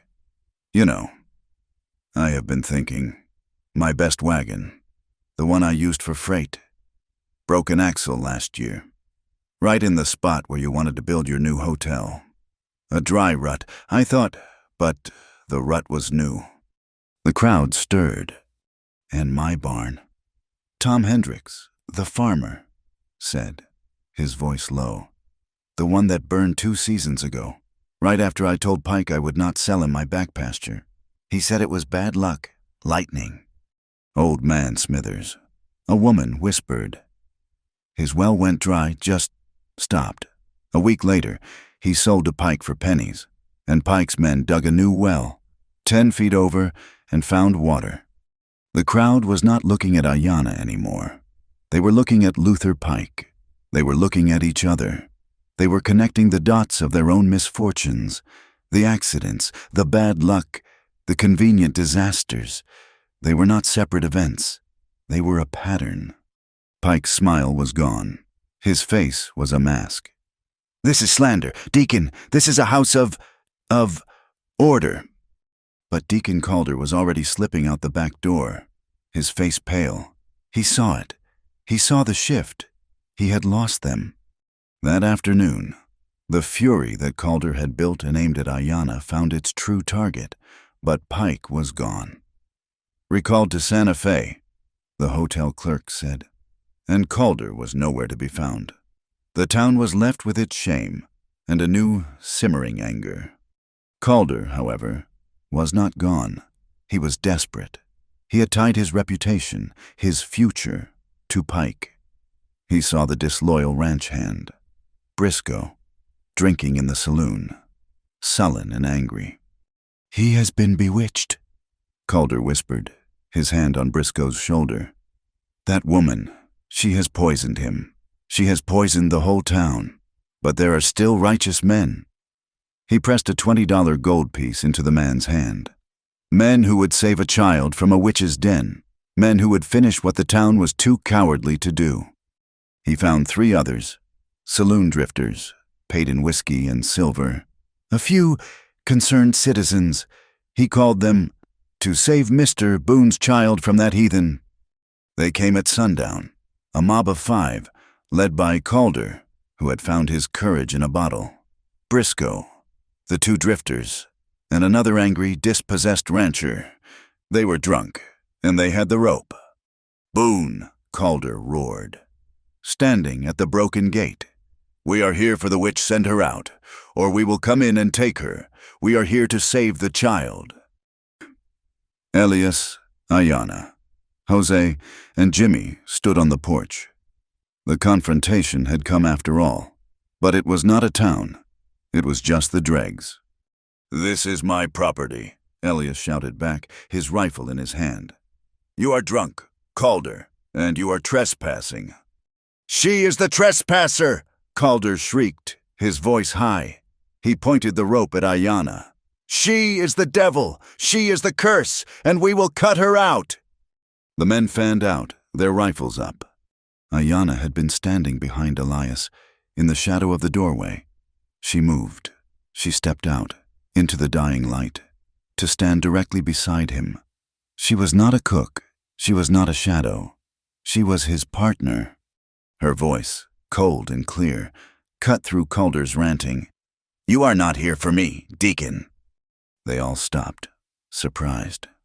I am not the one you fear, she said, looking past Calder, at Briscoe, at the others. You do not fear me. You fear the drought. You fear Mr. Pike. You fear being poor. You fear being wrong. She looked at the rope. If you need to hang someone, she said, her voice ringing in the twilight. Hang your own fear. It is a heavier burden than that rope, and it is the only thing that is truly killing you. The men faltered. Briscoe looked at the gold piece in his pocket. It suddenly felt small. A new voice spoke, from the edge of the crowd. Tom Hendricks, the farmer. He had his shotgun in his hand. He had not come with Calder. He had come to watch. She ain't no witch, Deacon, he said, his voice rough. The men turned, startled. Hendricks looked ashamed. He looked at Ayanna. My boy, my son, he can read cat and dog. She taught him, by the creek. She ain't no witch. A woman who had followed him, his wife holding her own child, gasped. She pulled on his arm. The mob was no longer a mob. It was just 5 drunk men, being watched. And in that moment, that perfect, silent, terrible moment, a new sound cut the air. Clack, clack, clack. It was high, thin, and unmistakable. It came from the arroyo, from the direction of the spring, the bone chimes.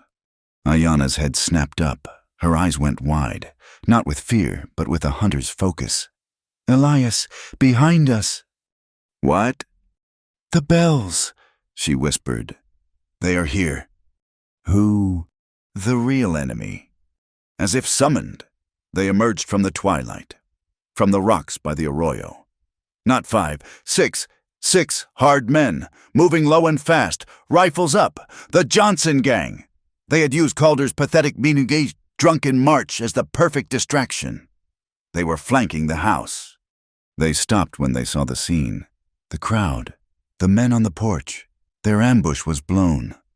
The leader, a man with a scarred face and dead eyes, smiled. It was not a human expression. "Well now, Boone," Johnson said, his voice a gravelly drawl. "Looks like you're having a party. We're just here for the water and to see the show." He raised his rifle, aiming it at the porch. "Get inside!" Elias yelled at Ayana. Jose and Jimmy raised their rifles.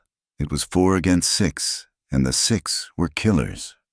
But an impossible thing happened. Tom Hendricks, who had come to defend Ayana's name, did not run. He cocked his shotgun. He did not aim it at Elias.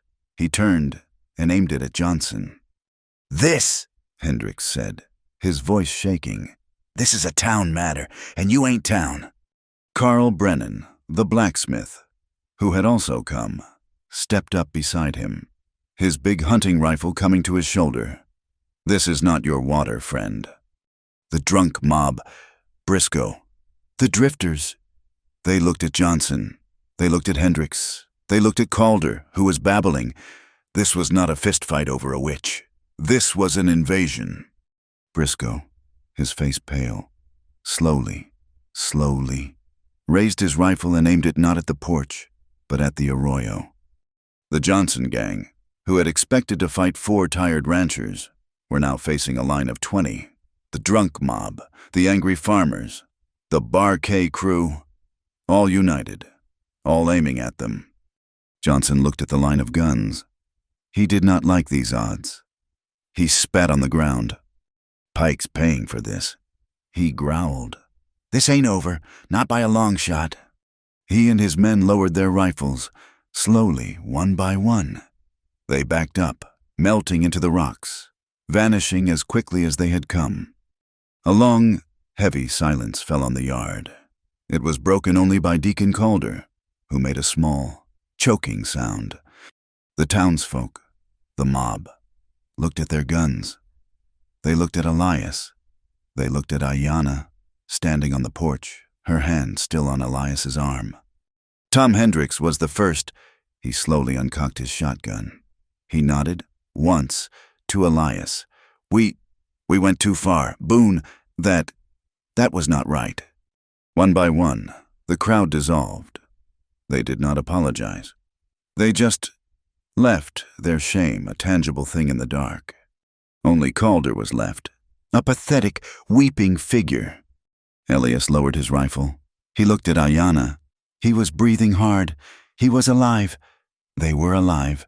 He turned to Jose. "It is done. For now." He walked to the edge of the porch and looked at the few remaining townsfolk. "This ends," he said, his voice ragged. "Tomorrow, I am taking this treaty map. I am taking Maria Ortega, and I am going to the federal court. This is not a ranch matter anymore. It is a federal matter." He looked at Calder. "It is over, Deacon." Calder scrambled to his feet and ran, a black coat disappearing into the night. Elias turned back. He and Ayana were alone on the porch. The immediate threat was gone. But Jose's words from days before echoed in his head. Pike was not the Johnson gang. Pike had money. Pike had time. And he had more men. The war was not over. It had just been declared. The district courtroom in San Dimas was not a hall of justice. It was a small, square, airless room, smelling of tobacco spit and old paper. But it was official. Judge Ford, a circuit judge with tired eyes and a starched collar, presided. The room was packed. The whole town was there, not as a mob, but as a silent, watchful jury. Elias stood at the front, with Ayanna and Maria Ortega. At the other table sat Luther Pike, looking unconcerned, next to a man in a fine suit, a lawyer named Harris, who had come up on the morning stage. Deacon Calder was not present. "We are here," Judge Ford said, his voice dry, "to review the temporary injunction regarding the Bar K Ranch. Mr. Boone, you and your associate have made serious claims." "They are not claims, Your Honor. They are facts," Elias said. He was not a lawyer, and it showed. He was a rancher, his hands clenched. "Mr. Pike's survey is a fraud." "Objection," Harris said, his voice smooth as butter. "The word fraud is slanderous. We have a federally approved survey map. Mr. Boone has a piece of hide."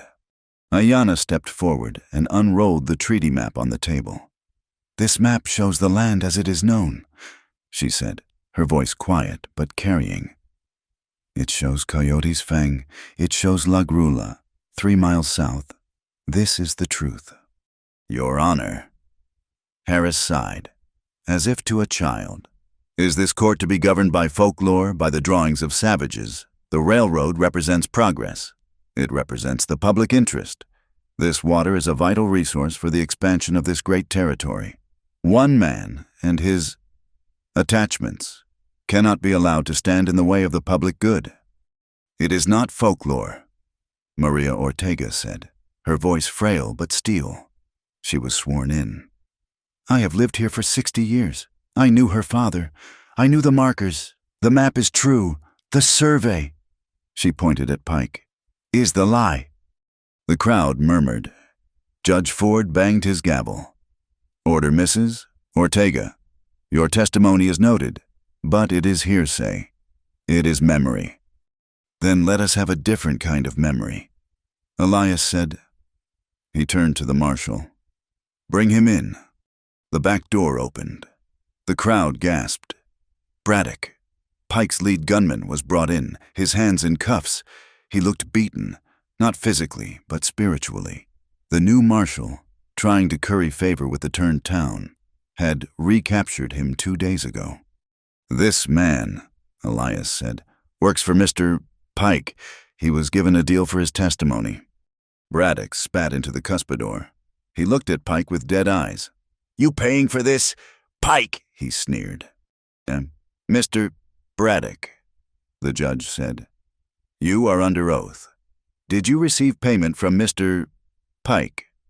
"Indirect," Braddock said. "From him?" He pointed at the back of the room. Deacon Calder, who had been hiding by the door, froze. "The preacher. He gave me and the boys money, said Pike would cover him." "Money for what?" "To burn the barn," Braddock said. The room was deathly quiet. "To steal their ammunition, to run them off. Johnson, he was the one who got the powder, said Pike wanted to blow the spring, make it look like an accident. And the preacher," he looked at Calder. "He gave us a list, said it was false witnesses we should persuade. Maria Ortega was on it." Pike stood up. "This is an outrage. This man is a criminal. Saving his own skin, I will not be slandered." "Sit down, Mr. Pike," Judge Ford said. His voice was no longer tired. It was cold. He looked at Calder, who was trying to slip out the door. "Marshal, detain Deacon Calder." The judge looked at the papers. He looked at the map. "Given this testimony, this court is extending the temporary injunction indefinitely. All of Mr. Pike's claims are frozen. All work on the railroad survey in this quadrant will stop. This matter is now being referred to the federal attorney for a full investigation into conspiracy, arson, and attempted fraud. It was a total victory. The room exploded.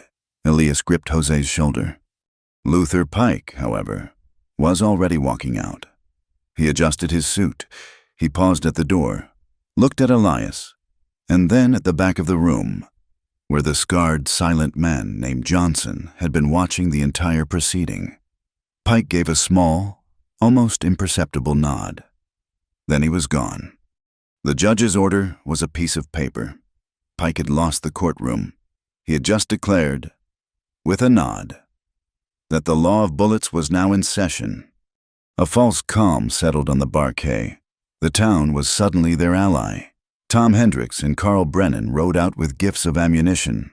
We found some extra," Brennan said, ashamed, offering a heavy box. But Elias was uneasy.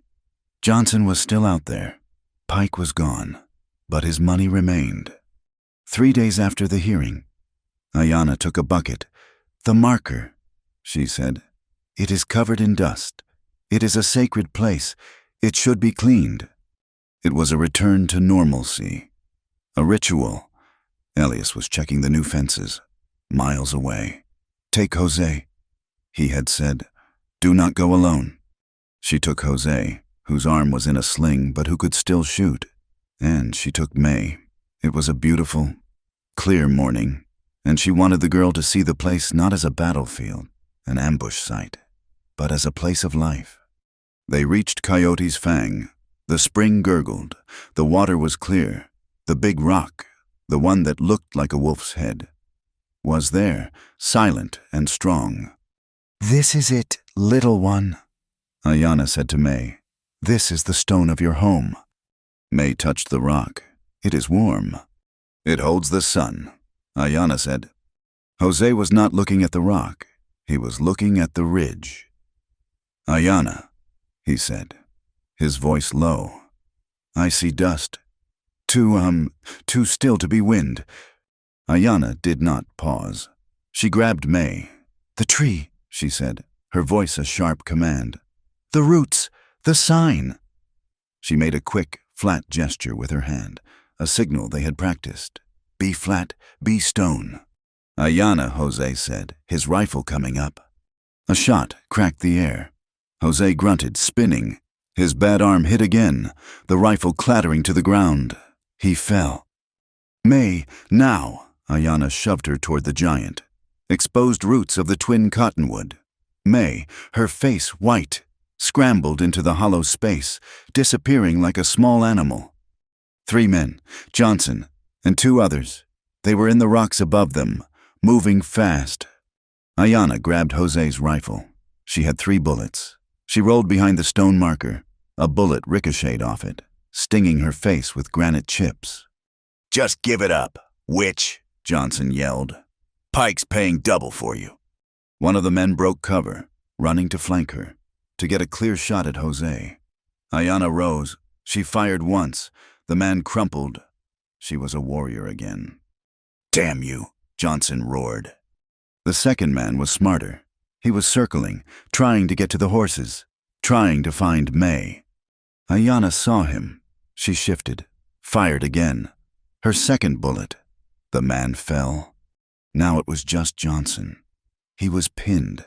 She was pinned. Jose was groaning. May was silent. Too silent. "You killed my men." "Apache!" Johnson screamed. He was firing, chipping away at her stone. Ayanna was out of options. She was trapped. She pulled the bone whistle from her belt. She blew it, not the wolf call. 3 sharp, piercing notes. The sound of a red-tailed hawk. The signal for attack. Elias heard the shots first. A distant, terrifying pop, pop, pop. He was already riding, his heart a cold stone. Then he heard it. The hawk. Her call. He rode his horse into the ground, clearing the canyon in a spray of red dust. He saw it all. Jose down, Ayanna trapped, and Johnson standing up, reloading, ready to rush the stone. "Johnson!" Elias roared, firing from the saddle. His shot was wild, but it made Johnson turn. Johnson laughed, surprised. "Boone, you came to die with her." Johnson raised his rifle. Elias dove from his horse, rolling as a bullet tore through the sleeve of his shirt, a hot, searing line of pain. He was grazed, his arm burning. He scrambled behind a dead log. It was a shootout, a rancher against a killer. "You are slow, old man," Johnson taunted, moving from rock to rock, getting closer. Elias fired. He missed. Johnson fired. The bullet hit the log, sending splinters into Elias's face. "It is over," Johnson said. He stepped out from behind his rock, rifle raised for the kill shot. He was 10 yards from Elias. He took one more step. His foot, his boot, went thwip. He looked down. A rawhide loop, thin and dark with mud, was cinched tight around his ankle, one of Ayanna's old snares. Johnson stumbled. He did not fall, but he was caught, off balance. It was all the time Ayanna needed. She was not a shadow. She was a storm. She came over the rock, her knife in her hand. She hit him, hard, not to stab, but to knock him down. She was on his chest. The point of her blade pressed deep into the soft spot under his chin, before he could even raise his rifle. Elias staggered up, his arm bleeding, his pistol shaking. Johnson was pinned.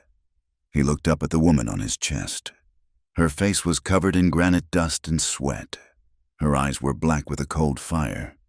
"Do it!" Johnson spat, his last act of defiance. "Do it, savage! Finish it!" Ayanna was trembling. The rage was so profound, so pure. She wanted to. This man who had tried to kill her, Elias May, Jose. She heard a small sound, a whimper. May was peeking out from the roots, her eyes wide with terror. Ayanna looked from the child to the man.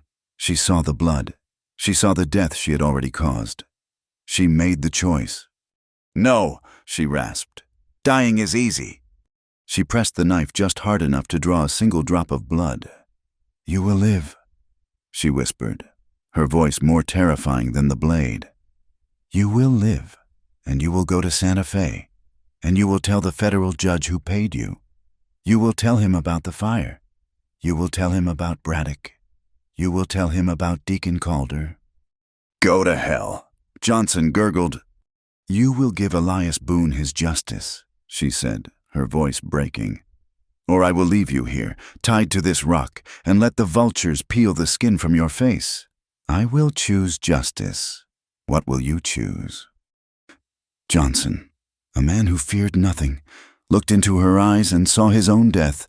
He nodded, a tiny, defeated movement. They tied him up. They found his horse. When it was done, when Jose was patched up and May was safely in Elias's arms, Ayanna walked away. She stood by the spring, her back to them, and she began to shake. The adrenaline fled. The 2 men she had shot, they were dead. The blood, the violence, the cost of survival. It all came crashing down. She was not a killer. She was a woman who had been forced to kill. She leaned against the rock, and the strength that had held her up was gone. Elias saw it. He gave May to Jose. He walked over to Ayanna. His arm was wrapped in a bloody rag. She did not look at him. She was trembling. Great, racking shudders. He did not speak. He did not touch her face. Not in secret. Not in the dark. In the broad, harsh daylight, in front of his child and his best friend, Elias Boone put his arms around Ayanna Greyhawk. He pulled her back against his chest, holding her up. He held her tight, his chin resting on the top of her head. His good arm wrapped around her, his bleeding arm holding her shoulder. He did not kiss her. He just held her, absorbing the tremors, lending her his strength. A silent, public declaration. "It is done," he whispered into her hair. "You are safe. We are safe." The testimony of Johnson, a man confessing to save his own life, was the end. It broke the conspiracy. Deacon Calder was arrested, and in Santa Fe, a federal warrant was issued for the arrest of Luther Pike, who had vanished. a ghost of paper and greed. The war was over. The cost had been in blood. The red dust began to settle.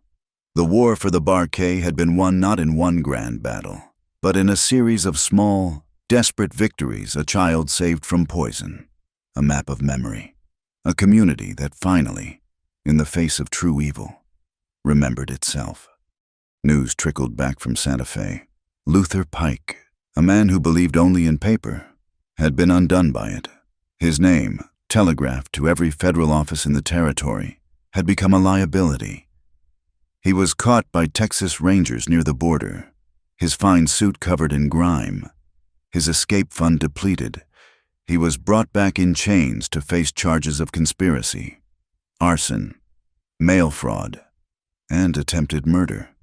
The railroad, in a series of clipped official statements, disavowed all knowledge of his methods, claiming he was a rogue contractor who had exceeded his authority. They quietly began to survey a new route, one that went 20 miles south, giving the Barquet a wide, respectful berth. Deacon Calder's fall was less dramatic, but more complete. He was not charged as a criminal. Johnson's testimony had been just vague enough about the preacher's role, and the town, in its shame, did not want a second trial. But his power was broken. A delegation, led by Maria Ortega and Carl Brennan, met with the bishop in Albuquerque. Calder was quickly defrocked. He was seen one last time, walking east, carrying a single carpet bag, a man without a god or a flock.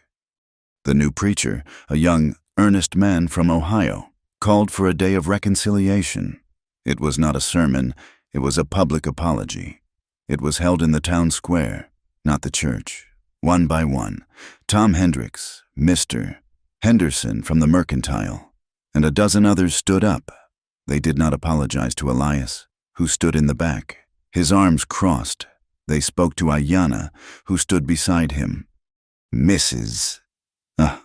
Miss Greyhawk, Hendricks stammered, his hat in his hands. I followed a fool. I let fear. I am sorry for my part in it. The words were clumsy, awkward, and necessary. They did not heal the wounds, but they cleaned them. When it was over, Ayanna just nodded. Once, it was enough. The next day, the healing became physical. A line of wagons appeared at the gate of the Barquet. It was not a mob. It was Carl Brennan, with a load of fresh-cut lumber. It was Tom Hendricks, his sons beside him, carrying hammers. It was Maria Ortega, with a basket of corn and dried apples. A barn does not build itself. Boone, Brennan said, gruffly, to hide his embarrassment. And that water, it will not dig its own ditches. For a week, the ranch was a hive of activity. The men who had come to lynch Ayanna now worked beside her. They did not speak of the night of the fire or the night of the rope. They spoke of the heat, the depth of the new irrigation ditch, and the fine, strong line of the new barn's ridgepole. Elias, his arm in a clean sling, found himself directing a workforce he did not pay. He watched Ayanna. She was not in the kitchen. She was with the men, showing them, with the same quiet authority, how to brace the ditch against collapse, using the stone techniques of her people. The men listened. They did not see an Apache. They saw the woman who had been right. The change was most profound in May. The fever had been the last of the poison. A final, purging fire. Her small, thin frame began to fill out. The color returned to her cheeks. She was not the pale ghost who had hidden behind her father's legs. She was a child. Her laughter heard for the first time in a year, a sound that startled Elias like a gunshot. One evening, Elias sat on the porch, his body aching, his heart full in a way he could not name. He was listening to the sound of hammers and the sound of the running water. From inside the house, he heard a new sound. The cat is on the mat. The pig is in the mud. It was May's voice, clear, careful, and proud. He stood and walked to the door. Ayanna was at the table, mending one of his shirts by lamplight. May sat beside her, her finger tracing the lines in the Old English-Spanish primer. "Go on," Ayanna said, her voice low. "E-H-E," May spelled. "The B-O-Y. Boy runs. The boy runs, Papa. The boy runs." She looked up, her face a blaze of triumph, and saw him. Elias leaned against the doorframe. He was not a man given to tears. He had not cried when his wife died. He had not cried when the drought came. He had not cried when he thought he would lose his ranch. But now, he felt a hot, painful sting behind his eyes. He tried to speak. He could not. He just coughed, a rough, dry sound. He wiped his face with his good hand and turned away before they could see. He walked out into the darkness. And for the first time in a long time, he laughed, a quiet, broken, and healing sound. That night, after May was asleep, he found Ayanna on the porch, as was their new custom. They sat in silence, in the 2 rocking chairs, watching the stars. The distance between the chairs had become a little smaller each night. "She can read," Elias said, his voice thick. "She is very smart," Ayanna replied. He rocked for a minute. "The barn is almost done. The ditches are dug. The town. They have gone home." "Yes." He stopped rocking. He turned to her. "Ayanna, you are not a cook." She looked at him, her face in shadow. "No." "I have no money to pay you what you are," he said. "I can never pay you for my daughter, for my home." "You do not owe me. Elias, I did not do it for you." "Who did you do it for?" "For May," she said, "and for the water, for my father's oath. This land, it is a part of me." "Then stay," he said, the words rushing out. "Stay, not as a cook, not as a hand. Stay as the ranch, as part of it, as my—" He stopped. He did not have the word, "as my partner." Ayanna looked away, her hands gripping the arms of the rocker. He saw her knuckles go white. "You are a good man, Elias," she said, her voice so low he had to lean in. You have given me a home, but I cannot." His heart sank. "Why is it what I did the kiss? I am sorry. I was—" "No," she said, cutting him off. "It is not you." She looked at him, and he saw a pain in her eyes that was deeper than any he had ever known. "You are Elias Boone. You own this land. You belong here. I am Ayanna Greyhawk. I am Chiricahua. If I stay, if I become your partner, who am I?" He did not understand. "You are who you are." "No," she said, and her voice was a near whisper.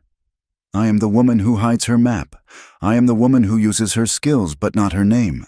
If I stay here, if I become Mrs. Boone, Ayanna Greyhawk is gone. My father's oath, it is gone. I become another possession, a shadow, like I was in town, the Apache woman." She shook her head. "I am afraid."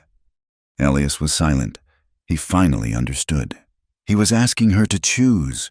He was asking her to give up the very thing that had saved him, her identity. He looked out at the dark land, at the new ditches, at the sound of the water. "My oath," she said, "was to protect the water, for the people." "And you have," he said.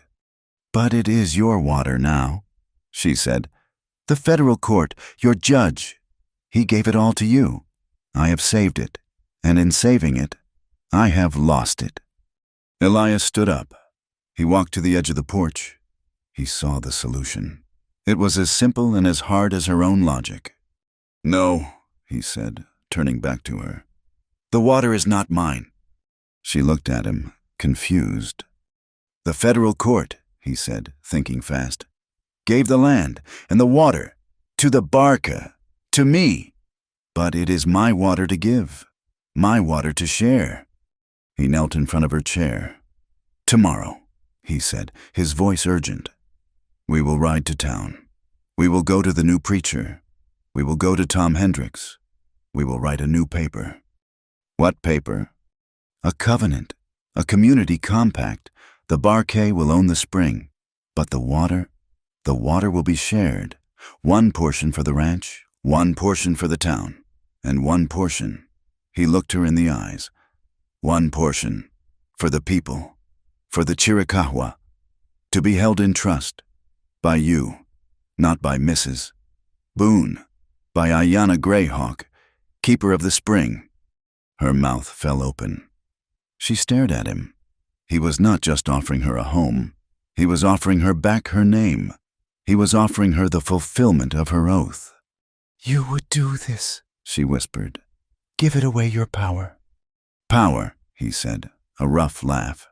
"Power is what Pike wanted. I just want to live, to raise my daughter, to have a home." He reached out, his hand hesitating. "And I do not want to do it alone." She did not answer him with words. She reached out and touched his face, her hand light. He took her hand, his calloused, rough skin against hers. He rose, pulling her gently to her feet. They stood on the dark porch, the new moon painting the yard in faint, silver light. He did not kiss her as he had in the smoke, in desperation. He kissed her as a man who had made a choice. It was slow. It was firm. It was a promise. Her lips, which had been tense, softened. She did not pull him closer, but she did not pull away. She met him in a new, shared territory. He broke the kiss, but did not let her go. His hand, his good hand, moved from her waist. He touched her shoulder, his fingers finding, through the thin cotton of her shirt, the old white scar, the one he had seen that first day. He did not flinch. He did not pull away. His thumb just rested on it, a simple, profound acknowledgement. He was not afraid of her past. He was not afraid of who she was. He was just there. She let out a breath she had been holding for 10 years. "Good," she said, her voice a little shaky. "That is good." She stepped back, not away, but just enough to see him. "This compact," she said, her mind already working. "It is a good start, but it is not enough." "What else?" he asked, willing to give her anything. "The children," she said. "Tom Hendricks' boy, the others, they are still afraid. Their parents, they are ignorant. That is what Calder used, ignorance." She pointed to the twin cottonwoods, their leaves dark against the stars. "The spring is under the trees, the water, but the other thing is there, too." "What?" "The classroom," she said. "The shade. I will not just be keeper of the spring. I will be the teacher. We will start a school. Elias, under the trees. Not just for May, for all of them. The Hendricks boy, the Brennan girl, anyone who wants to come." He looked at her. A ranch, a school, a water compact. He was not just getting a partner. He was getting a revolution. "A school," he said, testing the word. He looked at her, and his smile was real. "Well, I suppose someone has to teach them to read the new compact." The federal court's decision was not a victory. It was an earthquake.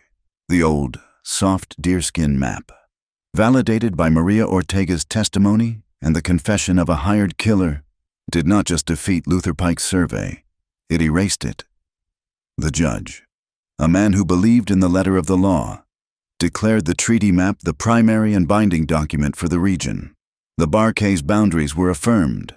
Coyote's Fang was its legal marker, and the water belonged to the land. The railroad, faced with a legal and public relations disaster, formally abandoned its claim, rerouting its line far to the south. But the paper victory was only the beginning. The real peace had to be built, by hand, in the dust, between the people who remained. The new compact, the one Elias had promised Ayanna, was his first act as a man remade. He did not post it on the marshal's door. He called a meeting under the new roof of his barn, the one the town had helped him build. This time the town came not for a fight, but for a signing. And they were not the only ones. A small delegation of Chiricahua, Ayana's distant kinsmen, had heard of the water's return. They came, led by an old man named Doste, his face a map of the same land Ayana carried. He had been her father's friend. He came to see if the story was true. He stood in the new barn, and Elias Boone, a man who had once ordered Ayana to the kitchen, stood before him. "This is the compact," Elias said, his voice clear. He held the single sheet of paper. "It is the new law, written by us. The water of the Barquet from the spring at Coyote's Fang will be divided in 3 parts." He looked at Carl Brennan. "1 part for the town of San Dimas, to fill your cisterns. We are neighbors." He looked at his own men. "1 part for the Barquet, for the cattle and the house. This is our home." He turned to Doste, and he held out the paper. "And 1 part, a full third, will be held in trust, its flow diverted to the southern pass. For the people, as it was, so it shall be." Then Elias did something that shocked the ranchers. He handed the pen to Ayana.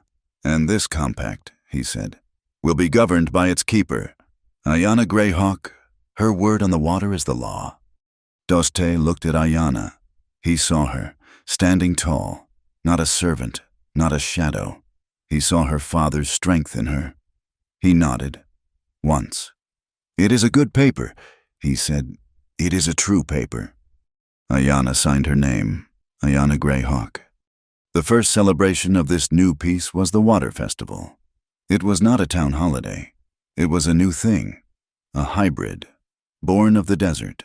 The townsfolk brought pies and cornbread. The Barquet provided a steer. Doste and his people brought roasted mescal and seeds. In the center of the town square, Carl Brennan's fiddle, which had once played for lynch mobs, now dueled with the high, thin sound of a native flute. The rhythms did not match. They fought, then found a strange, compelling harmony. Children, who had been taught to fear, now chased each other in a game of tag, their laughter tumbling in the red dusk. Ayana stood by the fire, watching. She was no longer an outsider. She was the center. Tom Hendricks, his face red with a combination of sun and shyness, approached her, holding his small son by the hand. "Miss Greyhawk," he said, "the boy, he wants to ask you." The child, emboldened, stepped forward. "Miss Ayana," he said, "is it true, are you really going to make the school?" Ayana knelt, so she was at his eye level. "I am not making the school," she said, her voice soft. "The school is already there. It is waiting for us, under the trees." And so it began, the Cottonwood School. It had no walls. It had no roof but the leaves of the twin trees. It had no bell. Instead, every morning, a new sound would travel on the clear desert air. It was the high, thin call of her bone sow, the sow she had once used to call off wolves, to warn of danger, to signal for her life. Now, it was a sound that meant come. And they came. May, no longer the lead, but the proud first student, came running, the Hendricks boy, Carl Brennan's 2 shy daughters, even 2 of the younger Barquet hands, who had never learned their letters, would sit in the back, their hats on their knees, their faces screwed up in concentration. Ayana was the first teacher. She had 1 primer, the old Spanish-English one, and a dozen sticks. She drew the letters in the dust under the trees, the same dust she had been warned away from. "A," she would say, and the chorus of small voices would repeat it. "A." "May," she said one morning, "show them the word for water." May, her small face bright with purpose, went to the patch of smoothed earth. With a stick, she wrote, in careful, clear letters, WATER. "Agua," she said, remembering the other side of the page. From a distance, sitting on the porch, Elias would watch. He watched his daughter, her voice clear, her back straight. He watched the woman who was not his wife, not his cook, but his everything. He watched the children of the men who had come to kill her, now learning at her feet, and he felt a peace so profound it ached. The ranch was whole. The house was whole. He was still a man of few words, but he knew the words he needed now. That evening, they sat on the porch. The chairs were side by side. There was no space between them. May was asleep inside, the primer clutched in her hand. "It is a good sound," Elias said, listening to the crickets and the faint, constant gurgle of the water from the ditch. "It is," Ayanna said. She was not mending his shirts. She was reading a new book, one that Carl Brennan had ordered for the school. Elias put his hand over hers. The book lay forgotten. "Ayanna," he said, his voice rough. "I am a rancher. I am a father. I am a plain man. I do not have poetry." She turned her hand over, and her fingers laced with his. "I do not like poetry." He smiled. "I have a ranch. I have a child. I have a home. But it is not whole, not without you." He took a breath. "Your oath is to the water, to the people, to the teaching. It is a big oath. It is a good oath." He squeezed her hand. "I was wondering if there is any room left in it, for me, for a husband who is not very smart, but who is grateful." He slid from his chair to one knee. He was a formal man, after all. "Ayanna Greyhawk," he said, "keeper of the spring and teacher of my child, I am asking you to let this house be our home, not to change your name, not to change you, but to stand with me, to let me stand with you." Ayanna looked at him, kneeling before her, this stubborn, broken, and beautiful man. She saw the man who had ordered her to the kitchen, and the man who had held her while she trembled. She saw his fear and his courage. "Get up, Elias," she said, her voice thick. "You look foolish on the ground." He stood, his face anxious. She rose, and she put her arms around his neck. "There is room," she whispered. "My oath is to life. You and May, you are my life." They held each other for a long time, in the quiet of the porch, the water running in the dark. The West was still a hard land. The winters would be cold, the summers hot. There would be other pikes, other Calders. But as Elias held Ayanna, he knew the truth. Western freedom was not about being alone. It was not about fences or high walls. It was about choosing, every day, who you stood with. The next morning, the sun rose, painting the sky red. The bone sow sounded from the porch. Elias watched. Ayanna walked toward the cottonwood trees, the water gurgling at their roots. May ran to catch her hand. The Hendricks boy and the Brennan girls were running from their wagon, shouting, "Wait for me! Teacher, wait for me!" Ayanna stopped and waited. She stood in the shade of the trees, her 2 students, her new family, gathering around her, in the dust. The letters from yesterday had faded, almost gone. But in the eyes of the children, running toward her, the words were bright, hard, and just beginning. Thank you so much for listening to this story. I truly hope it brought you a piece of the Old West. I would be so honored if you would let me know where you are listening from in the comments. I love seeing how far these tales travel, and it is a great way for us to connect. If you enjoyed this, please consider subscribing to the channel, Wild West Tales, and giving this video a like. And if you really want to help, please hit that hype button. It tells the algorithm that this is a story worth sharing, and it helps more folks than you can imagine find these stories. We will see you in the next one.